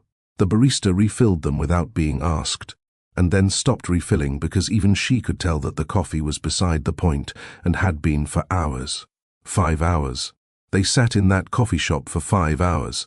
The light through the dirty window shifted from morning gold to afternoon grey. The used bookstore next door opened and closed. A dog tied to a parking meter outside barked at 3 separate joggers and then fell asleep. The world kept its schedule while 2 people at a corner table abandoned theirs. And at some point, somewhere in the 3rd hour, Naya reached across the table. She put her hand on his wrist. Not his hand, his wrist. The inside of it, where the skin is thinner, where the pulse lives close to the surface. The lightest possible contact, her fingertips barely pressing, just enough to say, "I'm here. I know what you're telling me. I know what it costs you to say it. And I'm not going anywhere." Emrys looked down at her hand on his wrist. He looked at it for a long time, and then he looked up at her, and whatever was on his face in that moment was something I will never fully know because I wasn't there. I only know what he told me afterward, and what he told me was this: "Nobody has ever touched me like that." Like they were checking to make sure I was still real. Then she said something that rearranged him. "When I was sitting across from your brother at Per Se," she said, her fingers still on his wrist, "I was thinking about you." Emrys didn't move. "Every course," she said, 9 courses. "And every single one, while your brother was being charming and generous and genuinely wonderful, I kept thinking the same thing." "What?" Emrys would hate this restaurant. He laughed. "A real one. Quiet, but real." "Emrys would want the gas station peanuts," she said. His laugh stopped. Something else replaced it. Something that wasn't quite an expression, more like a recalibration. The face of a man who has just realized that someone has been paying attention to him with a precision he didn't think was possible. "How do you know about the peanuts?" he asked. "You told me," she said. 3rd email. "You said grief tastes like salted peanuts and gasoline. You said you sat on your mother's car in a parking lot in Asbury Park and ate peanuts from a gas station bag and read philosophy with pages so warped you could barely turn them, and that was the moment you understood that love doesn't end when someone dies. It just loses its mailing address." She had kept every word, every email, every sentence, every confession he'd typed at 2 in the morning and sent before he could lose his nerve. She had read them and absorbed them and held them with the same care her mother used to hold her drawings up to kitchen light.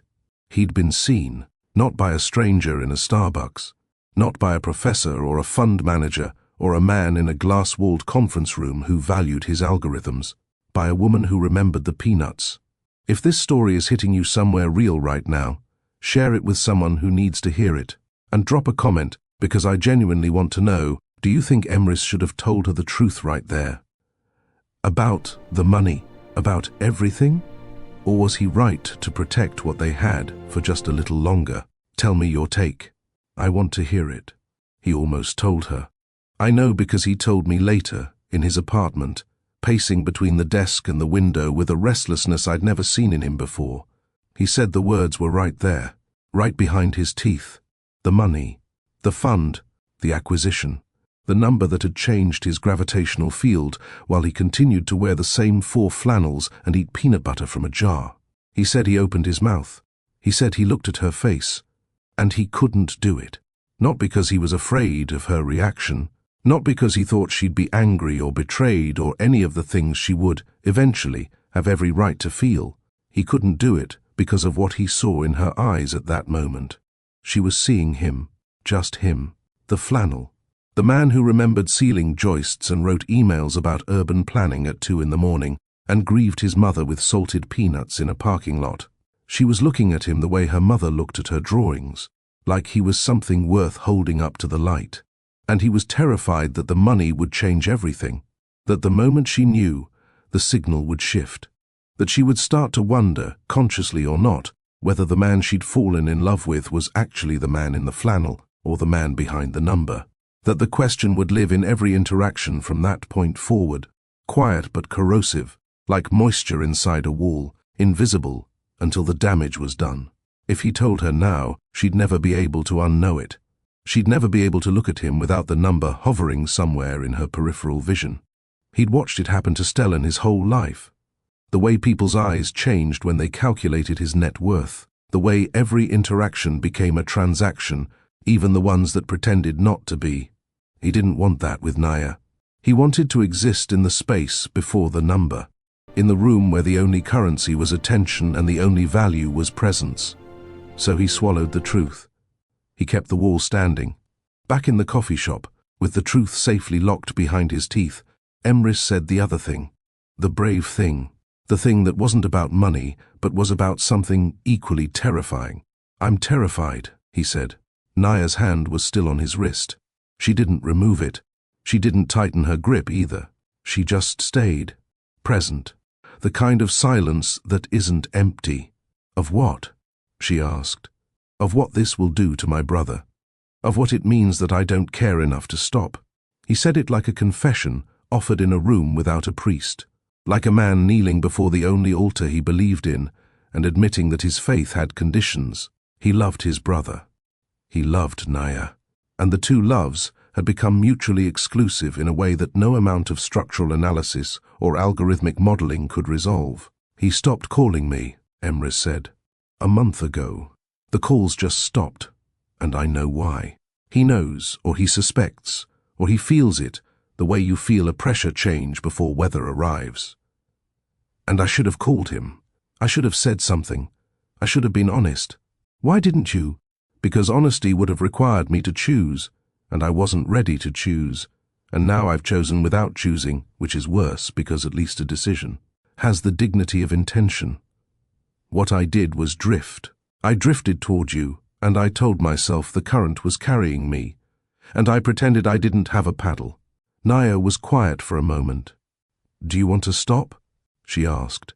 The question sat between them, simple, surgical, offering him the exit, the moral off-ramp, the chance to stand up from this wobbly table and walk out of this coffee shop and call his brother and repair the architecture of their relationship before the foundation cracked beyond recovery. No, he said, one word, delivered without hesitation, without the careful, measured cadence he used for everything else. Just no, raw, immediate. The fastest he'd ever answered anything in his life. Naya looked at him. She looked at him for a long time. Long enough that the barista glanced over and then looked away, embarrassed to have witnessed something that private in a public space. I spent 26 years being practical, Naya said, making the safe choice, the smart choice, the choice that my mother would approve of because it was responsible and measured and pointed in the direction of stability. I chose my college because it was affordable. I chose architecture because it was useful. I chose Red Hook because the firm was hiring and I needed the experience, and you don't get to be selective. When you're carrying the kind of debt that wakes you up at 4 in the morning and sits on your chest. She paused. Every choice I've ever made has been in service of not falling, of keeping my feet underneath me, of making sure the ground I'm standing on can hold my weight. She moved her fingers on his wrist. A slight shift, barely perceptible, but he felt it. He felt it the way you feel the moment a building settles, that almost inaudible sound that tells you the structure has accepted its own weight and decided to stand. And I'm sitting here with someone who makes me feel like the point was never to be safe, she said. The point was to build something worth the risk. They didn't kiss. They didn't need to. What passed between them in that moment was more intimate than anything physical could have been. It was two people deciding, with full knowledge of the cost, with clear eyes and trembling hands and coffee that had been cold for 3 hours, to stop pretending they hadn't already chosen each other. The choice had been made, maybe in a gallery in Dumbo, maybe in an email about urban planning, maybe in a parking lot in Asbury Park, years before they ever met, when a boy sat on the hood of his dead mother's car and described grief in a way that a woman would read 5 years later and recognize as the truest thing she'd ever encountered. The choice was made, and they both knew it. For 3 months, they built something real, something quiet and honest and almost perfect. They walked through neighborhoods and argued about buildings. They ate cheap food at kitchen tables and expensive ideas stayed up late into the night. She sketched while he worked. He made coffee while she calculated. They existed in each other's space with the ease of two people who had been waiting to exhale and had finally found a room where the air felt safe enough. Almost perfect. Almost. Because there was still a wall standing between them. One wall. Built not of brick or steel or concrete, but of silence. The particular silence of a man who has not told the woman he loves that he could buy every building she's ever dreamed of designing, and has chosen not to, and tells himself the choice is noble when some nights, in the dark, it feels closer to something else entirely. And the person who was going to knock that wall down wasn't Emrys. It wasn't Naya. It wasn't even Stellan, standing on some sidewalk with the memory of a question she never answered. It was a man named Mats, with a phone call, on a Thursday night in November, a phone call that would detonate every secret in this story at once and leave 3 people standing in the rubble, trying to figure out which pieces were still worth salvaging. But that's coming, and you need to be ready for it. They were quiet about it. The relationship, no social media, no photographs posted with clever captions, no public displays that would create evidence or invite questions, or give Stellan's name a reason to appear on Naya's phone screen through someone else's tagged photo. Emrys didn't do social media anyway. He had accounts the way abandoned buildings have addresses, technically existing but functionally vacant. Naya's presence online was limited to a professional portfolio and occasional reposts of architectural photography that she found interesting. Neither of them was performative by nature. Secrecy didn't require effort. It just required them to keep doing what they were already doing, which was existing in a frequency that most people weren't tuned to. But the relationship was real, deeply, structurally real, not the kind of real that announces itself with grand gestures and public declarations.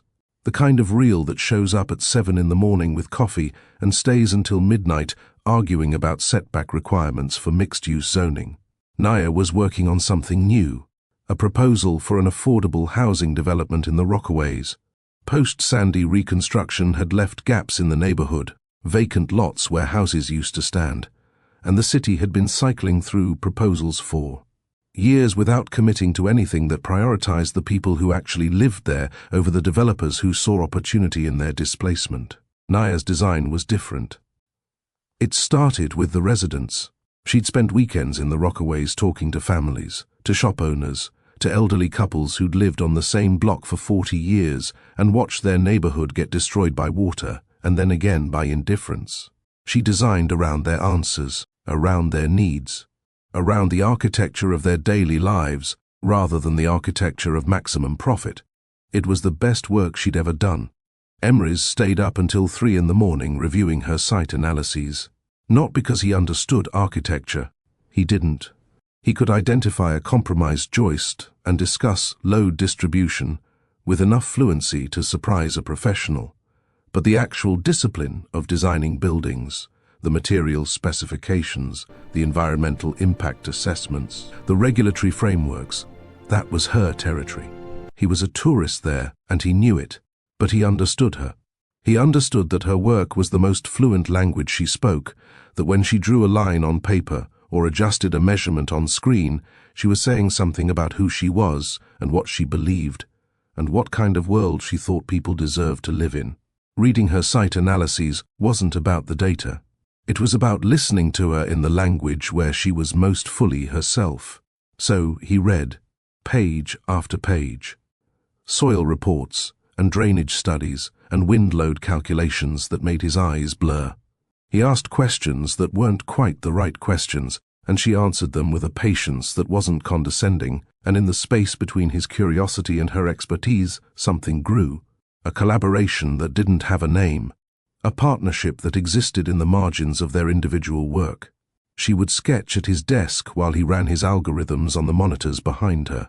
He would make coffee, the French press he'd had since college, the one with the cracked handle he'd never replaced, and she would drink it without comment, even though she later told me it was consistently the worst coffee she'd ever tasted. She drank it because he made it, because the act of receiving something from his hands mattered more than the quality of what was in the cup. They were building something, together. Quietly, and the whole time, the secret sat in the room like furniture they both walked around without acknowledging. He still hadn't told her about the money. The omission, which had started as a choice, was becoming something else. Something with its own gravity. Every time Naya mentioned material costs for the Rockaways project, every time she pulled out her phone and opened the calculator app and chewed her bottom lip while running numbers that never quite added up, the secret pulled at him. He could solve it. With a phone call. With a signature. With a fraction of what was accumulating in accounts she didn't know existed. He could fund her entire project and every project after it and never feel the difference in his balance. But funding her project was exactly what Stellan had tried to do at Per Se, and she had looked across 9 courses of food that cost more than her rent and said, I don't want my life solved. I want it understood. So Emrys understood. He sat with the numbers. He watched her chew her lip. He said nothing, and the nothing grew heavier every day. I confronted him about it on a Sunday afternoon in October.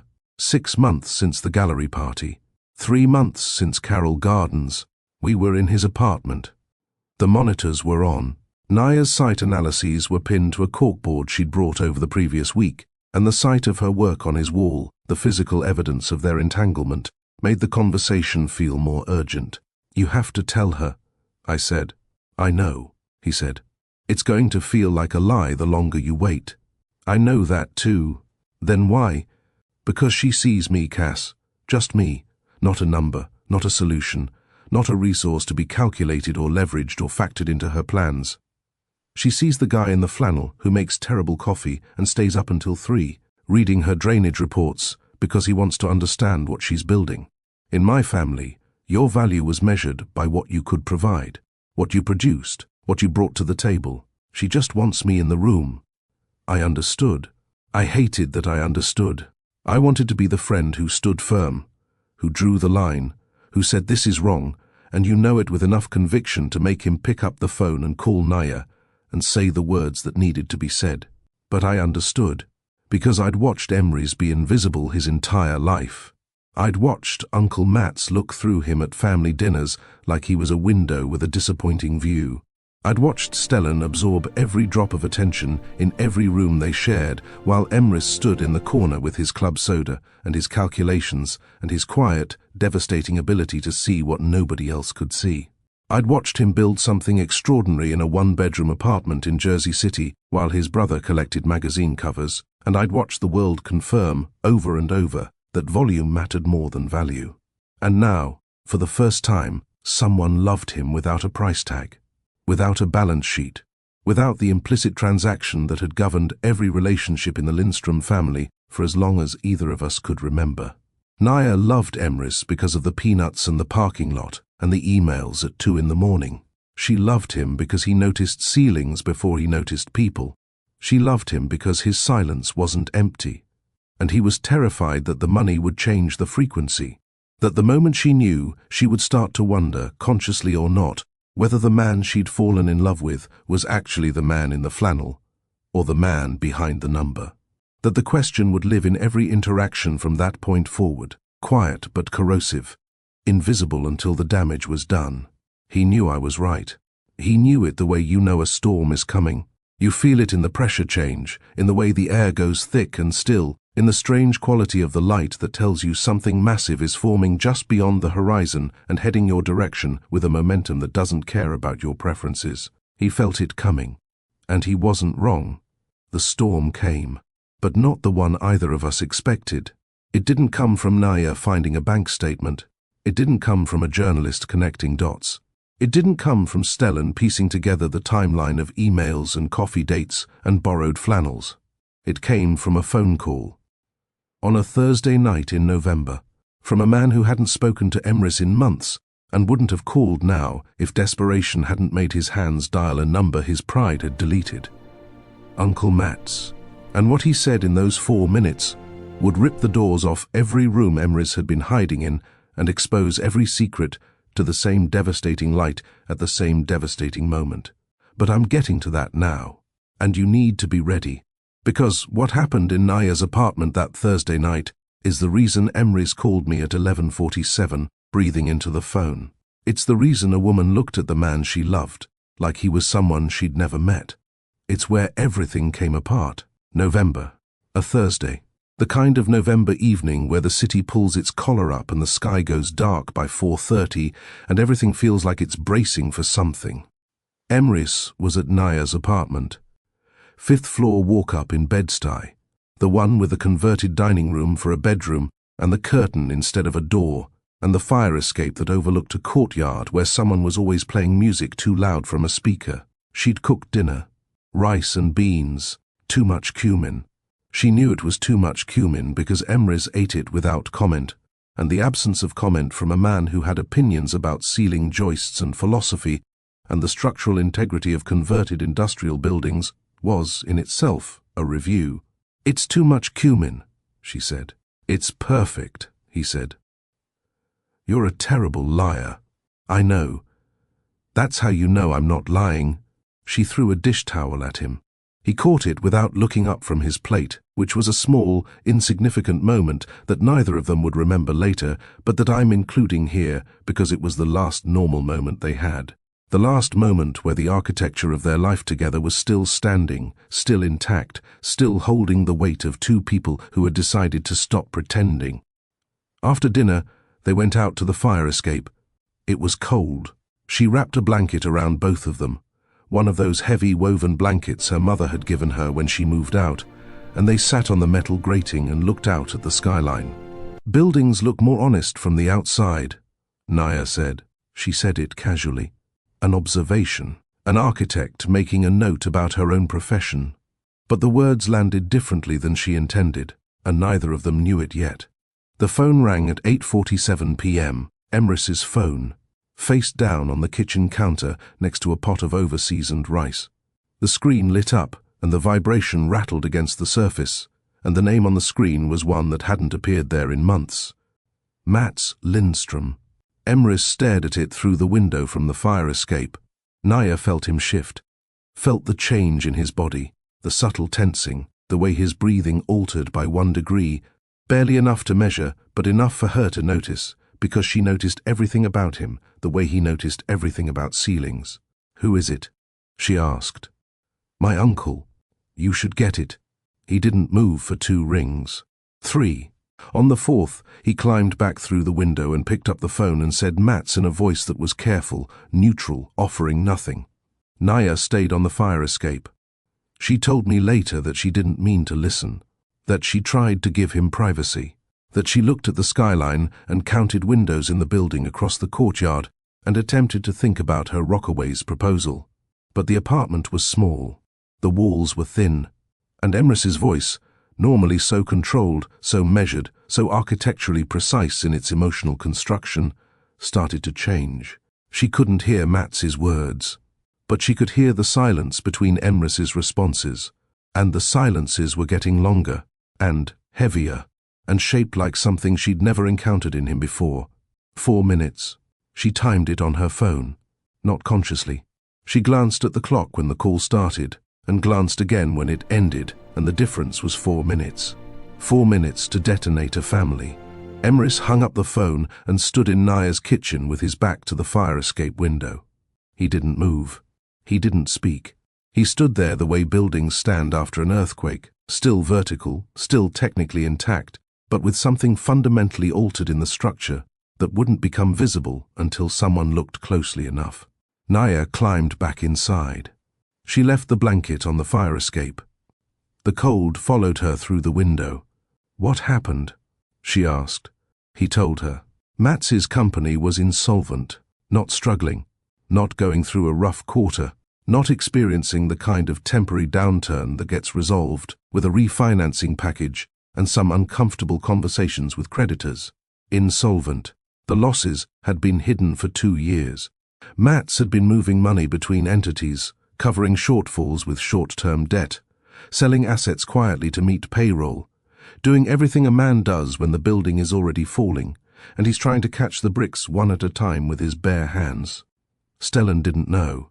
Stellan, whose name was on the letterhead, whose face was on the website, whose reputation was welded to the company's identity like a foundation is welded to the earth, had no idea that the structure underneath him was failing. Mats had kept it from him. Out of protection, maybe. Out of shame, definitely. Out of the same instinct that makes fathers hide bills from their children, as if the act of concealment could retroactively make the problem smaller. And now Mats was calling Emrys, the overlooked one, the invisible one, the one he'd spent 20 years treating like furniture. He was calling because he'd exhausted every other option, and the only person left who could save the company, save the family name, save Stellan from the public humiliation of a collapse he didn't see coming, was the brother sitting in a one-bedroom in Jersey City with a fortune nobody knew about. "He wants me to bail them out," Emrys said.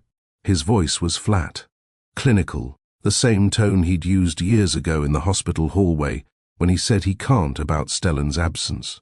Diagnostic, as if he were examining the situation from a professional distance, assessing the structural damage, calculating the loads. But his hands were shaking. Naya stood in the kitchen doorway. The cold from the fire escape was still on her skin. She was watching Emrys's face the way she watched buildings, reading the structure underneath the surface, looking for the cracks that told the real story. "Can you?" she asked. A simple question. An innocent question. The kind of question anyone would ask when someone they love has just been asked for help by a family member in crisis. "Can you bail them out?" She asked it the way you'd ask someone if they could lend a relative a few $1,000s. Could they afford it? Could they manage it? Could they stretch their budget far enough to help? But the silence that followed was not the silence of a man checking his bank balance. It was the silence of a man standing at the edge of a wall he'd spent months building, feeling the first crack run from top to bottom, knowing that the next word out of his mouth would determine whether the wall stood or fell. He didn't answer. And Naya, who read structures for a living, who noticed compromised joists and pressure changes, and the subtle tells that materials give off before they fail, read his silence like a blueprint. "Emrys," she said. Her voice had changed. The warmth was still there, but something else had entered it. Something alert, something bracing. "What aren't you telling me?" He opened his mouth, and the buzzer rang. 3 short bursts, aggressive, impatient. The sound of a finger pressed hard against a button by someone who wasn't asking for entry so much as announcing that entry was inevitable. They both looked at the intercom mounted on the wall near the front door. The one with the cracked speaker and the button that stuck sometimes, and the tiny screen that showed a grainy image of whoever was standing in the vestibule 5 floors below. Emrys didn't need to see the screen. Stellan's voice came through the intercom like a blade through paper. Sharp, clean, final. "Let me up. I know he's there, and I know what he's been hiding from both of us." Naya looked at Emrys. Emrys looked at the intercom, The room contracted. The walls of that small apartment, which had felt like a sanctuary for 3 months, which had held their quiet love and their cold coffee, and their arguments about zoning and their shared silence that was never empty, those walls suddenly felt like they were closing in, not dramatically, not like a movie, like a structural failure, like a building settling unevenly, the floor tilting just enough to make everything slide toward the same corner. 2 secrets: the money and the love.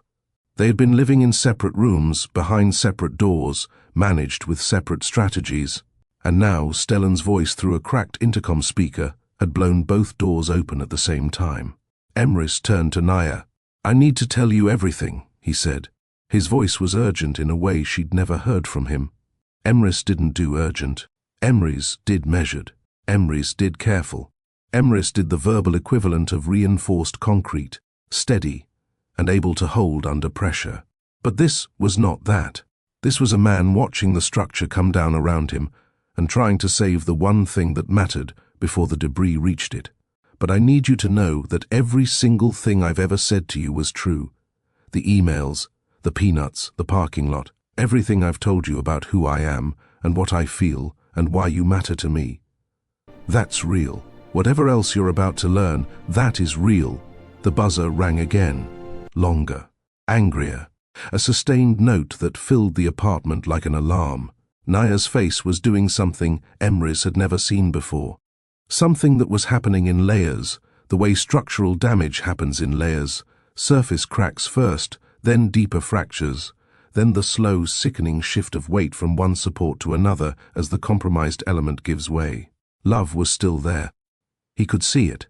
It was still in her eyes, still in the set of her mouth, still in the way her body was angled toward him, even as everything else in her was pulling back. But something else was arriving alongside it. Something that looked like fear, and next to that, something worse. The beginning of a question she didn't want to ask because she already suspected the answer. She looked at him for 3 seconds. They were the longest 3 seconds of his life. Then she walked to the intercom. She pressed the button. The lock on the vestibule door clicked open 5 floors below. She stepped back. She folded her arms. She stood in the middle of her own apartment, in the home she'd built with a curtain for a bedroom door and a corkboard full of Rockaway sketches and a pot of over-seasoned rice still cooling on the stove, and she looked at the man she loved with an expression that contained love and fear and the beginning of something that might be betrayal, all of it coexisting on her face at the same time. Because real faces don't choose one emotion. Real faces hold them all. "Then start talking," she said. "You've got about 90 seconds before your brother gets to the 4th floor." Through the thin walls of the apartment, they could hear it. The vestibule door opening. Footsteps in the stairwell. Not elevator footsteps. Stair footsteps. Stellan was climbing.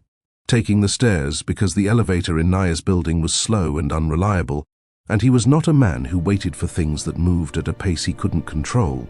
The footsteps were on the 2nd floor. Heavy. Fast. Determined. 3rd floor. Getting louder. Emrys stood in the kitchen of a 5th-floor walk-up in Bed-Stuy with 90 seconds of honesty left and a lifetime of secrets pressing against his teeth, and the woman he loved staring at him with arms folded, and the sound of his brother's fury climbing toward them 1 flight at a time. 4th floor. The footsteps were getting closer. He opened his mouth. And the story he told her in those 90 seconds, the truth that came flooding out like water through a breach, would change everything any of them believed about love, about family, about the difference between protecting someone and controlling them, and about what happens when the invisible one finally becomes visible in a room that isn't ready for the light. The footsteps reached the 5th floor. The hallway outside went quiet. And then the knock came. The door didn't open the way doors open in movies. There was no dramatic pause, no slow turn of the handle, no moment where the camera holds on the doorknob while the music swells and the audience braces for impact. Naya opened the door and Stellan walked through it, and the first thing Emrys noticed was that his brother's shirt was untucked. Stellan Lindstrom's shirt was untucked. That detail might not mean anything to you, but to someone who had watched Stellan operate for 24 years, who had seen him show up to family barbecues in pressed linen and hospital waiting rooms in tailored wool, who had never once, not in childhood, not in college, not on the worst day of his life, seen Stellan Lindström present himself to the world as anything less than assembled. That untucked shirt was a seismograph reading. It was the first visible evidence of something catastrophic happening beneath the surface. His eyes were red, not from crying, though maybe from crying too, but from the particular redness that comes from drinking past the point of drunkenness and arriving at the terrible clarity that sometimes waits on the other side. The place where the alcohol stops blurring the edges and starts sharpening them instead. Where every thought becomes a scalpel and every memory becomes a patient on the table. He was carrying his phone in his left hand.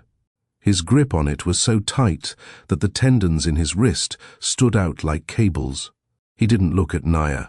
He looked directly at Emrys, and the expression on his face was one that I would later describe as the most frightening thing I'd ever heard about, not because it contained rage, but because it contained understanding. Stellan Lindström finally understood something, and the understanding was destroying him in real time. "How long?" Stellan said. 2 words.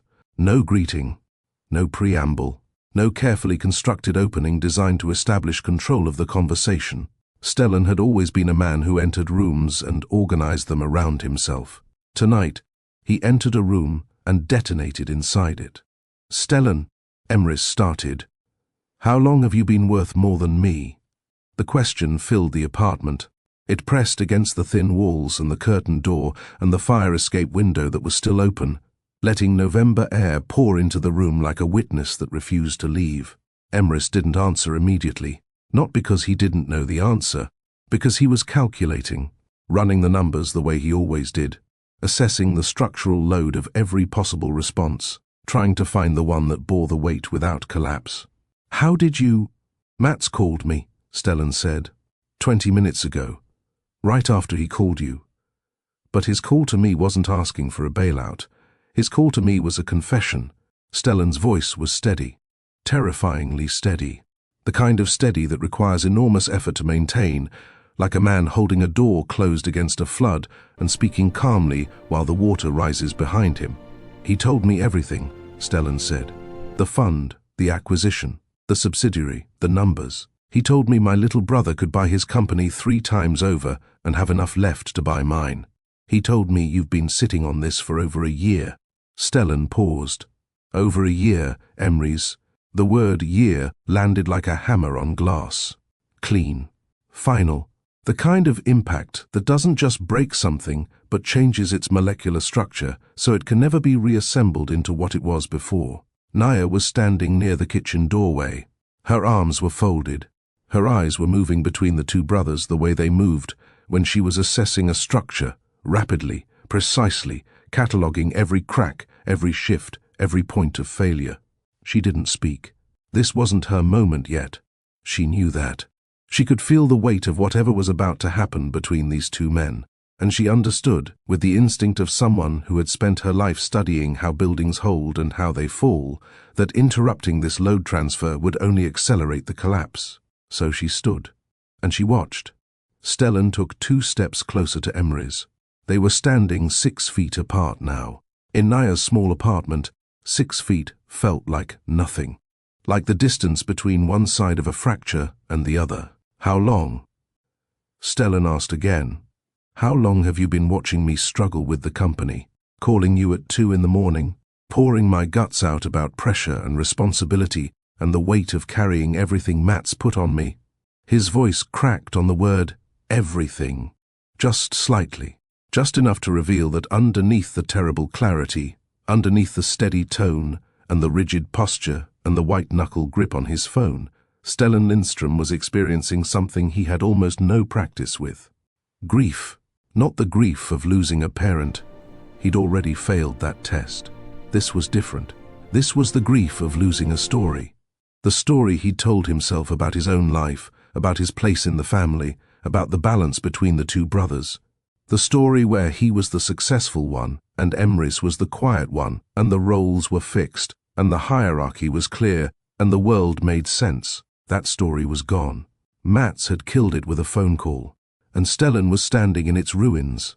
You just sat there, Stellan said, on those calls, at 2 in the morning. I was telling you about board meetings and budget shortfalls, and the terror of being responsible for something bigger than myself. And you just sat there, listening, saying the right thing, being the steady one, being the one who holds the weight. He took another step, and the whole time knowing you could have ended it with a phone call, knowing you had more money than I'd ever seen, knowing that every single thing I was afraid of, every financial pressure, every structural threat to the company, you could have dissolved with a signature. It wasn't like that, Emrys said. His voice was quiet, not calm. Quiet the way a room goes quiet after something falls and breaks and everyone is still processing the sound. Then what was it like? Stellan asked. Because from where I'm standing, my little brother let me drown so he could feel needed. The sentence hit Emrys like a physical force. I wasn't in the room, but he told me about it afterward, and the way he described it made me understand that words can do things to a person that fists never could. He said it felt like someone had found the one beam in his structure that was holding everything else up and placed the full weight of the truth directly on top of it. Because Stellan wasn't entirely wrong. That was the devastating part. He wasn't entirely wrong. There was truth in what he said. Not the whole truth.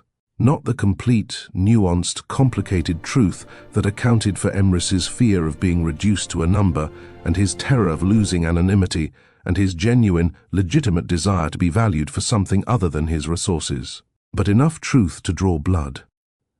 Enough truth to make Emrys look at his own behavior from his brother's perspective and see something he didn't want to see. Emrys had told himself a story too. He'd told himself that his secrecy was about protecting his identity, about preserving the rare, precious experience of being loved without a price tag, about refusing to become the kind of person whose value was measured in what they could fund rather than who they were. And all of that was true. But underneath it, buried so deep that even Emrys, the man who saw the architecture underneath everything, hadn't examined it honestly, was something else. Something that Stellan had just dragged into the light with a single sentence. There was a part of Emrys that needed Stellan to struggle, not consciously, not maliciously, not in the way that cruel people enjoy watching others suffer, but in the quiet structural way that a person who has spent their entire life being the invisible one needs the visible one to falter. Just once, just enough to prove that the hierarchy was wrong, that the quiet one had value, that the margins were a vantage point, not a punishment.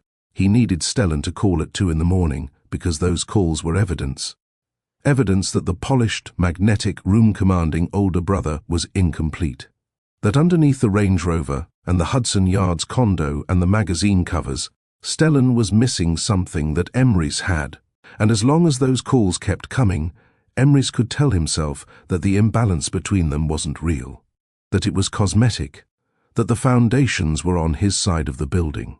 Stellan's accusation wasn't fair, but it was accurate enough to leave a mark that would never fully heal. I didn't let you drown, Emrys said, but his voice had lost its architecture. It was just words now, just sound, unstructured, unsupported, the verbal equivalent of a building with no frame. And then Naya spoke. She'd been standing in the kitchen doorway for the entire exchange, arms folded, watching the Lindstrom brothers tear into each other with the precision of two people who knew exactly where the other one's weakest points were. She'd been absorbing it, processing it, running her own calculations behind eyes that missed nothing. When she spoke, her voice was quiet, not small. Quiet the way a foundation is quiet, the thing everything else rests on. You let me calculate budgets on my phone. Emrys turned to look at her. The shift in his attention was visible, physical, like watching a compass needle swing from one magnetic pole to another. You watched me stress about material costs for the Rockaways project, she said. You sat across from me at your desk while I ran numbers on my phone with my lip between my teeth, trying to figure out if I could afford rebar at current market rates. You watched me do that, night after night. Week after week. Her voice didn't waver. It didn't rise. It maintained its structural integrity with a discipline that came from somewhere deep, from years of holding herself together in rooms where falling apart was not an option. And you could have funded the whole thing without blinking. She didn't say it as an accusation. She said it as a fact. The way an engineer states a measurement, the way an architect reads a blueprint. This is what happened. This is what was true. These are the dimensions of the space we're standing in. And that made it worse. Because an accusation can be defended against. A fact can only be absorbed. Emrys looked at Naya. He looked at her the way he'd been looking at her for months, with the full force of his attention, with the kind of seeing that had made her fall in love with him in the first place. But now that seeing was turned inward too, and he was watching himself through her eyes, and what he found there was a man in a flannel shirt, standing in a kitchen that smelled like too much cumin, surrounded by the wreckage of his own careful construction. "I didn't want to be Stellan," he said. The room went completely still, not quiet. Still, there is a difference. Quiet is the absence of sound. Stillness is the absence of movement, the absence of possibility, the moment when every molecule in a room stops vibrating and waits. Stellan's head turned. Slowly.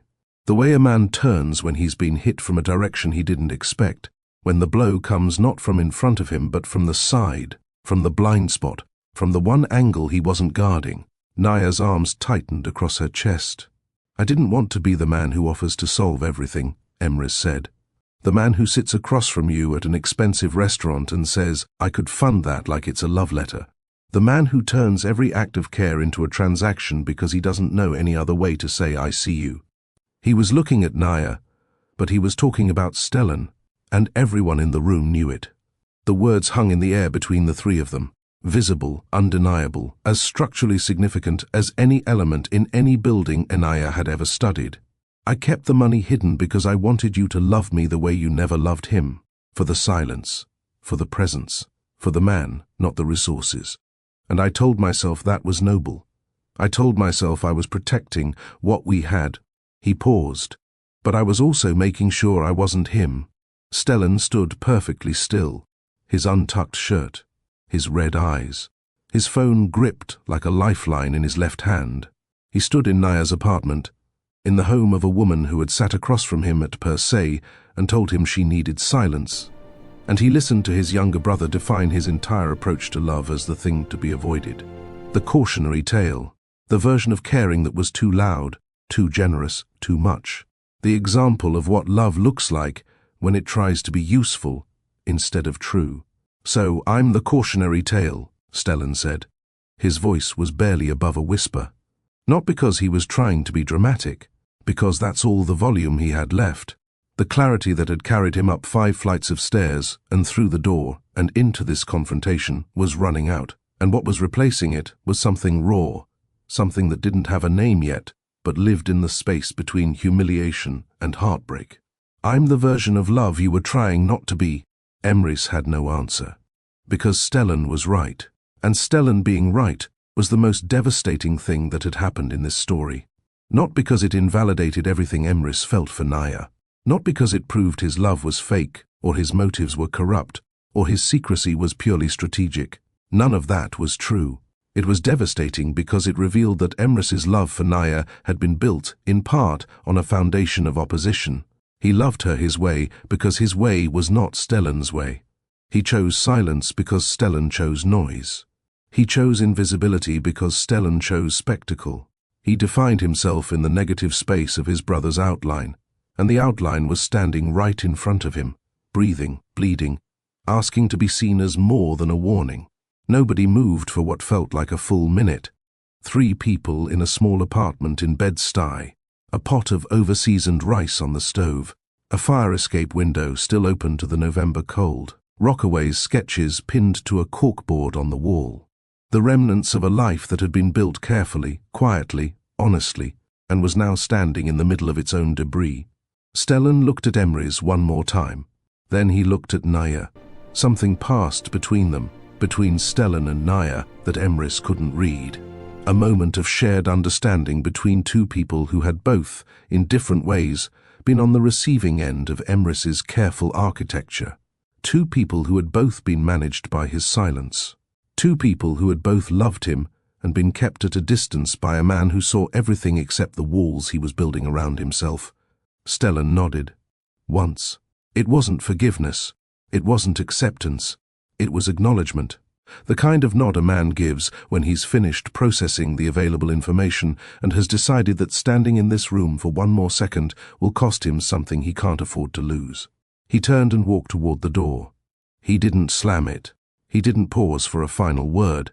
He opened it, stepped through, and pulled it closed behind him with a click that was worse than any slam because it was controlled, deliberate. The sound of a man who had enough respect for the woman whose home he was leaving to close her door quietly on his way out. His footsteps descended the stairs. 5th floor, 4th, 3rd, getting quieter. And then gone. Emrys and Naya stood in the apartment alone. The space between them was maybe 8 feet. The width of her kitchen.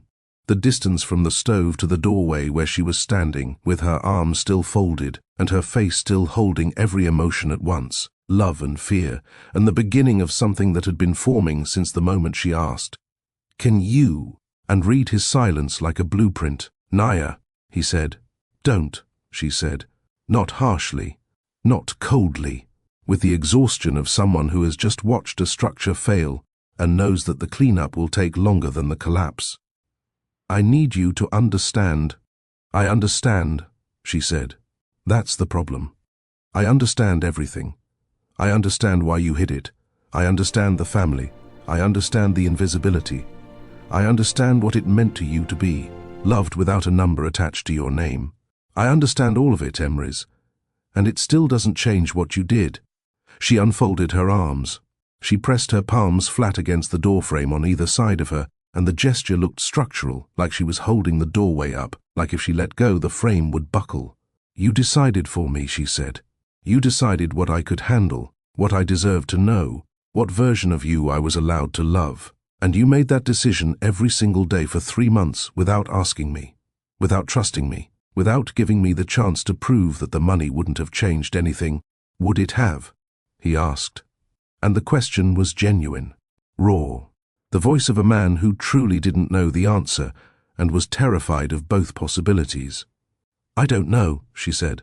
"And that's exactly the point. I don't know. I'll never know. Because you took that choice away from me. And that's not love, Emrys. That's control." With a gentler face, she asked him to leave, not with anger, not with tears, with the calm, measured voice of a woman who had made a career of understanding when structures needed to be evacuated, when the loads exceeded the tolerances, when the cracks had gone deep enough that staying inside was no longer safe, not because the building was going to fall, but because the falling had already begun, and the only responsible thing to do was step outside and assess the damage from a distance. "I need you to go," she said. Emrys looked at her. He looked at the corkboard with her Rockaway's sketches. He looked at the blanket on the fire escape, the one her mother had given her. He looked at the pot of rice on the stove. He looked at the chipped mug from the coffee shop in Carroll Gardens that she'd kept, that she'd actually kept, that she'd brought home and put in her cabinet next to her own mugs because it reminded her of the first afternoon they stopped pretending. He looked at all of it. The architecture of their love, assembled piece by piece over 3 months of quiet, honest, almost perfect building. And then he walked to the door. He didn't say goodbye.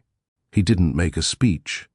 He didn't offer one more explanation or justification or carefully constructed sentence designed to bear the weight of his remorse. He'd spent his whole life finding the right words. Tonight, the right words didn't exist. He opened the door. He stepped into the hallway. He pulled it closed behind him. And the click of that door, the second controlled, deliberate click in 10 minutes, echoed in the stairwell like a period at the end of a sentence that nobody wanted to finish. Stellan left first. Then Naya asked Emrys to leave too. And I was still standing on the sidewalk below, looking up at her window 5 floors up. Because Emrys had texted me 20 minutes earlier with 3 words, "It's happening. Come." And I'd driven across the bridge knowing I was too late to prevent anything and too loyal to stay away. I stood on that sidewalk in the November cold and watched her window. The light was on. Then it flickered, the way lights flicker when someone passes in front of them. Then it steadied. Then it went out. And I stood there for a long time after that, in the dark, on a street in Bed-Stuy, looking up at a window that had gone black, understanding that behind that window a woman was sitting, alone in the ruins of something she'd built with someone she trusted, and the person she'd trusted had turned out to be both exactly who he said he was, and nothing like who she thought. That's the cruelest kind of betrayal, not a lie, an omission so large it reshapes the truth. Stellan went public, not with the relationship, not with Emrys's fortune, with the company's insolvency. 3 days after that Thursday night, Stellan Lindström stood in a conference room on the 32nd floor of a building his uncle had built and told 16 employees and 4 board members that the company was functionally bankrupt, that the losses had been concealed, that the foundation they'd been standing on had been compromised for over 2 years, and that he, the man whose name was on the letterhead, the man whose face had represented the firm's credibility, had not known. He didn't blame Mats. He didn't deflect. He didn't perform. For the first time in his professional life, Stellan Lindström stood in a room without a strategy, without a script, without the carefully calibrated confidence that had been his operating system since childhood. He stood there and he told the truth. And then he did something nobody expected. He didn't ask Emrys for money. The call that could have solved everything, the signature that could have erased the debt, the fraternal bailout that Mats had begged for, Stellan refused it. He didn't refuse it out of pride, though pride was certainly present. He refused it because accepting it would have confirmed the story that was already writing itself in his mind. The story where Emrys was the real Lindström, the one with substance, the one with resources, the one who held the actual power. And Stellan was just the facade, the decorative element, the crown molding. He restructured. He downsized. He sold the Hudson Yards condo and moved into a rental in Astoria that had a kitchen the size of a closet and a view of a parking garage. He personally called every creditor and negotiated payment plans that would take years to fulfill. He let the Range Rover go. He bought a used Honda. For the first time in his life, Stellan sat in silence, not the silence of a late-night phone call to his brother, the silence of an empty apartment with no one to call and nowhere to perform. And he survived it. That survival wasn't dramatic. It wasn't cinematic. There was no montage of Stellan jogging through the rain or staring at sunsets with newfound clarity. It was mundane. It was a man eating cereal at a kitchen counter at 7 in the morning and not reaching for his phone because there was no one to reach for. It was a man sitting on a second-hand couch in a rental apartment and letting the quiet press against him and discovering, slowly, with the cautious surprise of someone touching a bruise that no longer hurts, that the quiet didn't kill him. The silence wasn't empty. He'd been running from that discovery his entire life. Every party, every restaurant, every room he'd filled with his presence, every late-night call to a brother who answered without complaint, it had all been in service of avoiding this one realization that the silence wasn't empty, that there was something in it, something that had been waiting for him patiently for years, behind all the noise he'd been generating to keep it at bay. I don't know what he found there. He never told me. We weren't close enough for that kind of confession, but I saw the difference. When I ran into him at a coffee shop in Astoria 6 months later, the man I saw was quieter, not diminished. Quieter the way buildings are quieter after a renovation, when the unnecessary additions have been stripped away and what remains is cleaner, simpler, more honestly itself. He ordered black coffee. He sat by a window. He didn't fill the silence between us with anything. He just let it be there. And that, more than anything, told me he was going to be okay. Naya didn't speak to Emrys for 7 weeks. 49 days. I know because Emrys counted them. He marked them the way prisoners mark walls, not with scratches on a surface, but with the quiet, internal accounting of a man who has measured every data point in his life and now finds himself measuring the one thing his algorithms can't model, the distance between losing someone and knowing whether you've lost them forever. He didn't call her. He didn't text. He didn't send emails about urban planning or the structural integrity of converted loft spaces. He wanted to. God, he wanted to. He told me once, during those 7 weeks, that his hands physically ached to type her name into the address bar and send her, Something, anything, even a single sentence, even a period, even a blank message that said nothing except "I'm still here." But he didn't.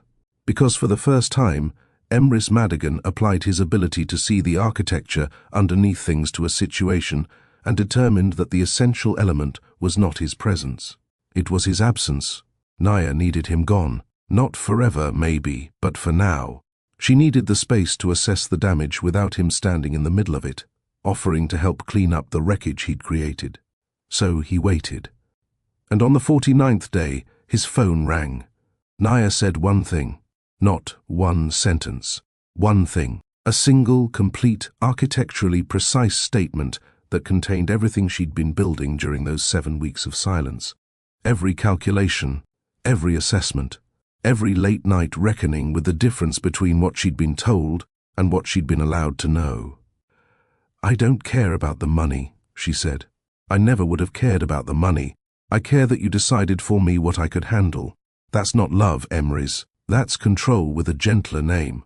She said it without anger, without tears, without the heat of that Thursday night in her apartment when the world had come apart around them.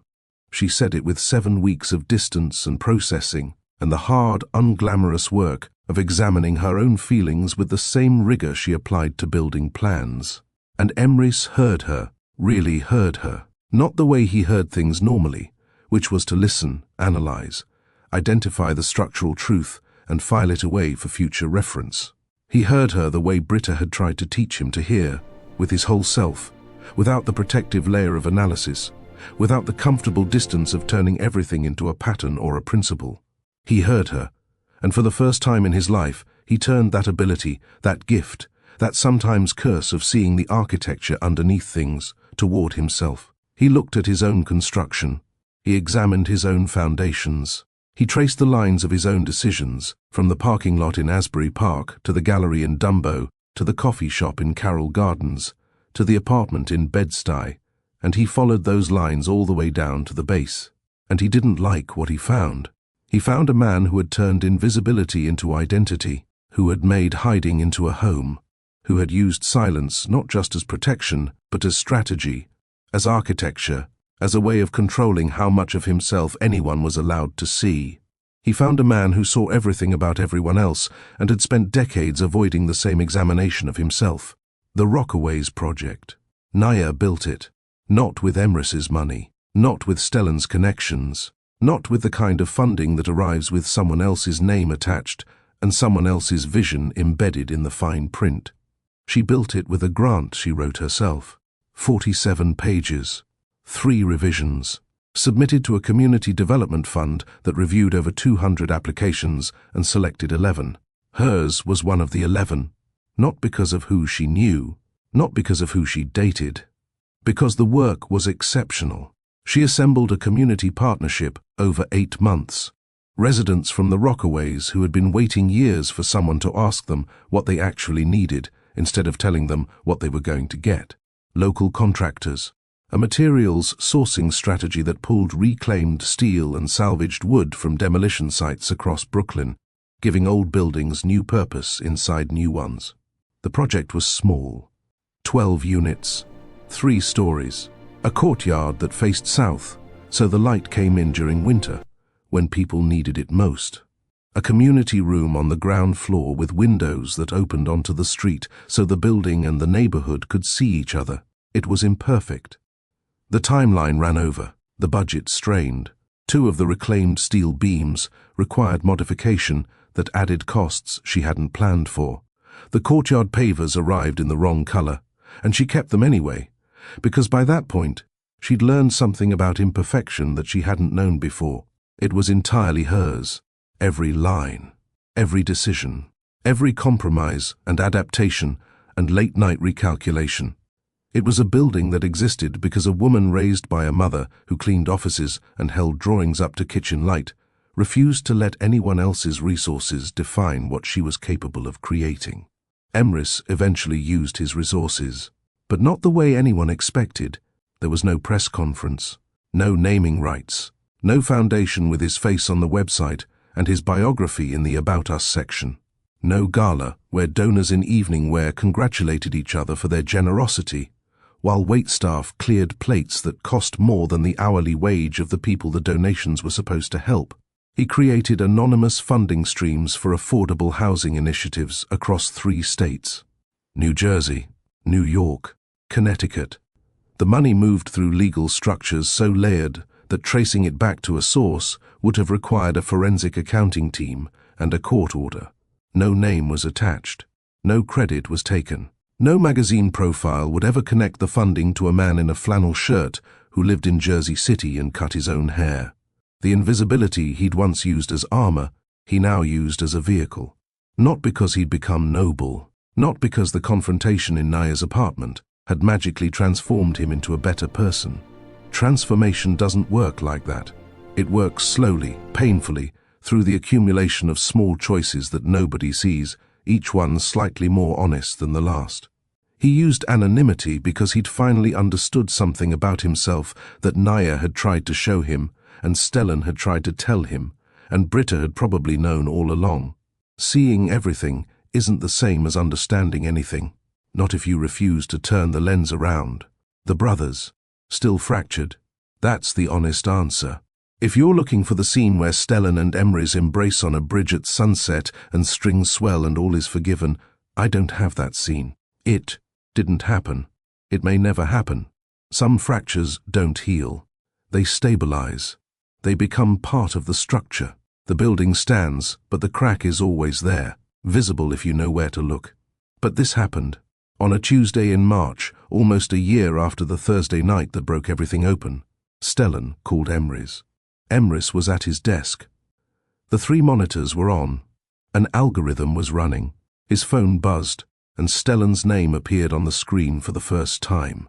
In 11 months, and Emrys stared at it the way he'd stared at Naya's coffee. Saturday? Text. A lifetime ago, with the stillness of a man who understands that answering will change something and not answering will change something else, and both options carry weight. He picked up. The call lasted 3 minutes. There was no apology, no grand reconciliation, no accounting of debts or grievances, or the long, complicated ledger of everything the Lindstrom brothers owed each other and could never fully repay. Stellan said, "Mom would have liked her." And Emrys said, "Yeah, she would have." 3 seconds of silence followed. Not the old silence, the one that had weight and edges and the shape of everything unsaid. A different silence. A new one, thinner, lighter, the silence of 2 people standing on opposite sides of a fracture and acknowledging that the fracture exists without pretending it doesn't. Stellan hung up first. Emrys sat at his desk for a long time after. And Naya and Emrys, that's not my story to finish. Some love stories don't end. They just change shape and keep going. And the people inside them spend the rest of their lives learning how to deserve what they almost destroyed. Whether they found their way back to each other, whether the trust rebuilt itself brick by brick over months or years, whether she ever fully forgave him, or whether forgiveness was even the right word for what was needed. Those are questions that belong to them. In their time, on their terms. I was the witness. I saw everything. But some rooms are private, even for the person who was standing outside the window. People ask me why I'm telling this story. Who gave me the right? What authority I have to stand here and narrate the most painful chapter of 3 people's lives as if proximity grants permission. As if being the one who watched entitles me to be the one who speaks. Nobody gave me the right. I took it, because someone has to say what none of them can. Emrys can't tell this story because he's still too close to the structure to see it clearly. Naya can't tell it because her version would be too fair, too measured, too architecturally balanced, and this story doesn't deserve balance. It deserves honesty. And Stellan can't tell it because Stellan is still learning how to talk about things that hurt, and this story is nothing but things that hurt, layered on top of each other like floors in a building that was never designed to be this tall. So I'm telling it, because someone has to say what none of them can say, that love isn't enough, that honesty without courage is just another kind of hiding. That the people who see everything sometimes understand nothing about themselves. Emrys taught me something, not deliberately. Not through some late-night conversation where he delivered a perfectly constructed insight in his calm, measured voice while I nodded and pretended to keep up. He taught me the way broken things teach, by showing you what they looked like before and making you figure out what went wrong on your own. He taught me that being seen for who you are is the most terrifying thing a human being can want, because it means you can't hide anymore, not behind money, not behind silence. Not behind being the quiet one, the good one, the one who watches from the corner with a club soda and a catalogue of everyone else's weaknesses. Being seen means standing in open space with no walls and no armor and no algorithm to predict what the other person will do with what they find. Emrys wanted that. He wanted it more than he wanted the money, or the anonymity, or the comfortable architecture of his own invisibility. He wanted someone to look at him and see him. All of him. The parking lot and the peanuts and the algorithms and the terror and the flannels and the mattress on the floor and the fortune hidden behind NDAs. But wanting to be seen and allowing yourself to be seen are different things. The first is a desire. The second is a decision. And Emrys, for all his brilliance, for all his ability to see the foundations in every structure and every person and every system he encountered, couldn't make that decision for himself. Not until Naya made it for him. Not until she stood in her kitchen doorway and told him that deciding what someone else can handle isn't protection. It's exclusion. If you carry a secret long enough, it stops being a secret. It becomes a wall. And the person on the other side of that wall, they're not being protected. They're being excluded. And exclusion, no matter how lovingly intended, is just loneliness with a better excuse. I think about that a lot. I think about all the ways we build walls around the people we love and call it shelter. All the ways we curate what they're allowed to know about us and call it privacy. All the ways we control the version of ourselves that shows up in the relationship and call it being careful when what we really mean is being afraid. Emrys was afraid. Stellan was afraid. Naya was afraid. 3 people, all terrified, all building walls, all calling them different names. Emrys called his wall humility. Stellan called his wall confidence. Naya called her wall practicality. And behind each wall, the same thing. A person who wanted to be loved completely and couldn't quite believe it was possible. I was afraid too. I was afraid to tell this story. Afraid that telling it would betray the people I love. Afraid that keeping it would betray the truth. Afraid that the telling would be insufficient. That my words wouldn't hold the weight of what actually happened, that I'd reduce 3 complex, contradictory, deeply human people to characters in a narrative and lose the parts that mattered most. But I'm telling it anyway, because the stories that stay inside us don't protect us. They just build walls. I was the witness. I saw everything. And the thing I learned, the thing I'll carry for the rest of my life, is that the buildings that last aren't the ones that never crack. They're the ones that were built to let the light in through the fractures.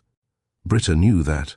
She read her son philosophy about suffering and acceptance because she knew he was going to need it. She held drawings up to kitchen light because she believed something beautiful was forming. She saw the architecture in both her boys, the loud one and the quiet one, and she loved them, not in spite of their fractures but because of them. I think about her sometimes, standing in that narrow hallway in Montclair, turning sideways to let her sons pass, holding a book of philosophy in one hand and a foil-covered plate in the other, knowing, the way mothers know, that the world was going to test them in ways she couldn't prepare them for. She couldn't prepare them, but she could give them a foundation, and the foundation she gave them, both of them, was the belief that the things worth building are the things worth breaking for. Emrys broke. Stellan broke. Naya broke. And somewhere in the fractures, in the spaces where the walls came down and the light got in, they each found something they'd been looking for. Not perfection, not resolution, just the courage to be seen. Fully, finally, without the armor and without the walls and without the secret and without the performance and without the silence that isn't silence but fear wearing a quieter name. If this story made you feel something, if it reminded you of someone, or taught you something, or just stayed with you for a minute longer than you expected, subscribe to Untold Lineage. Share this with someone who needs to hear it. And leave a comment. What would you have done? Would you have told the truth?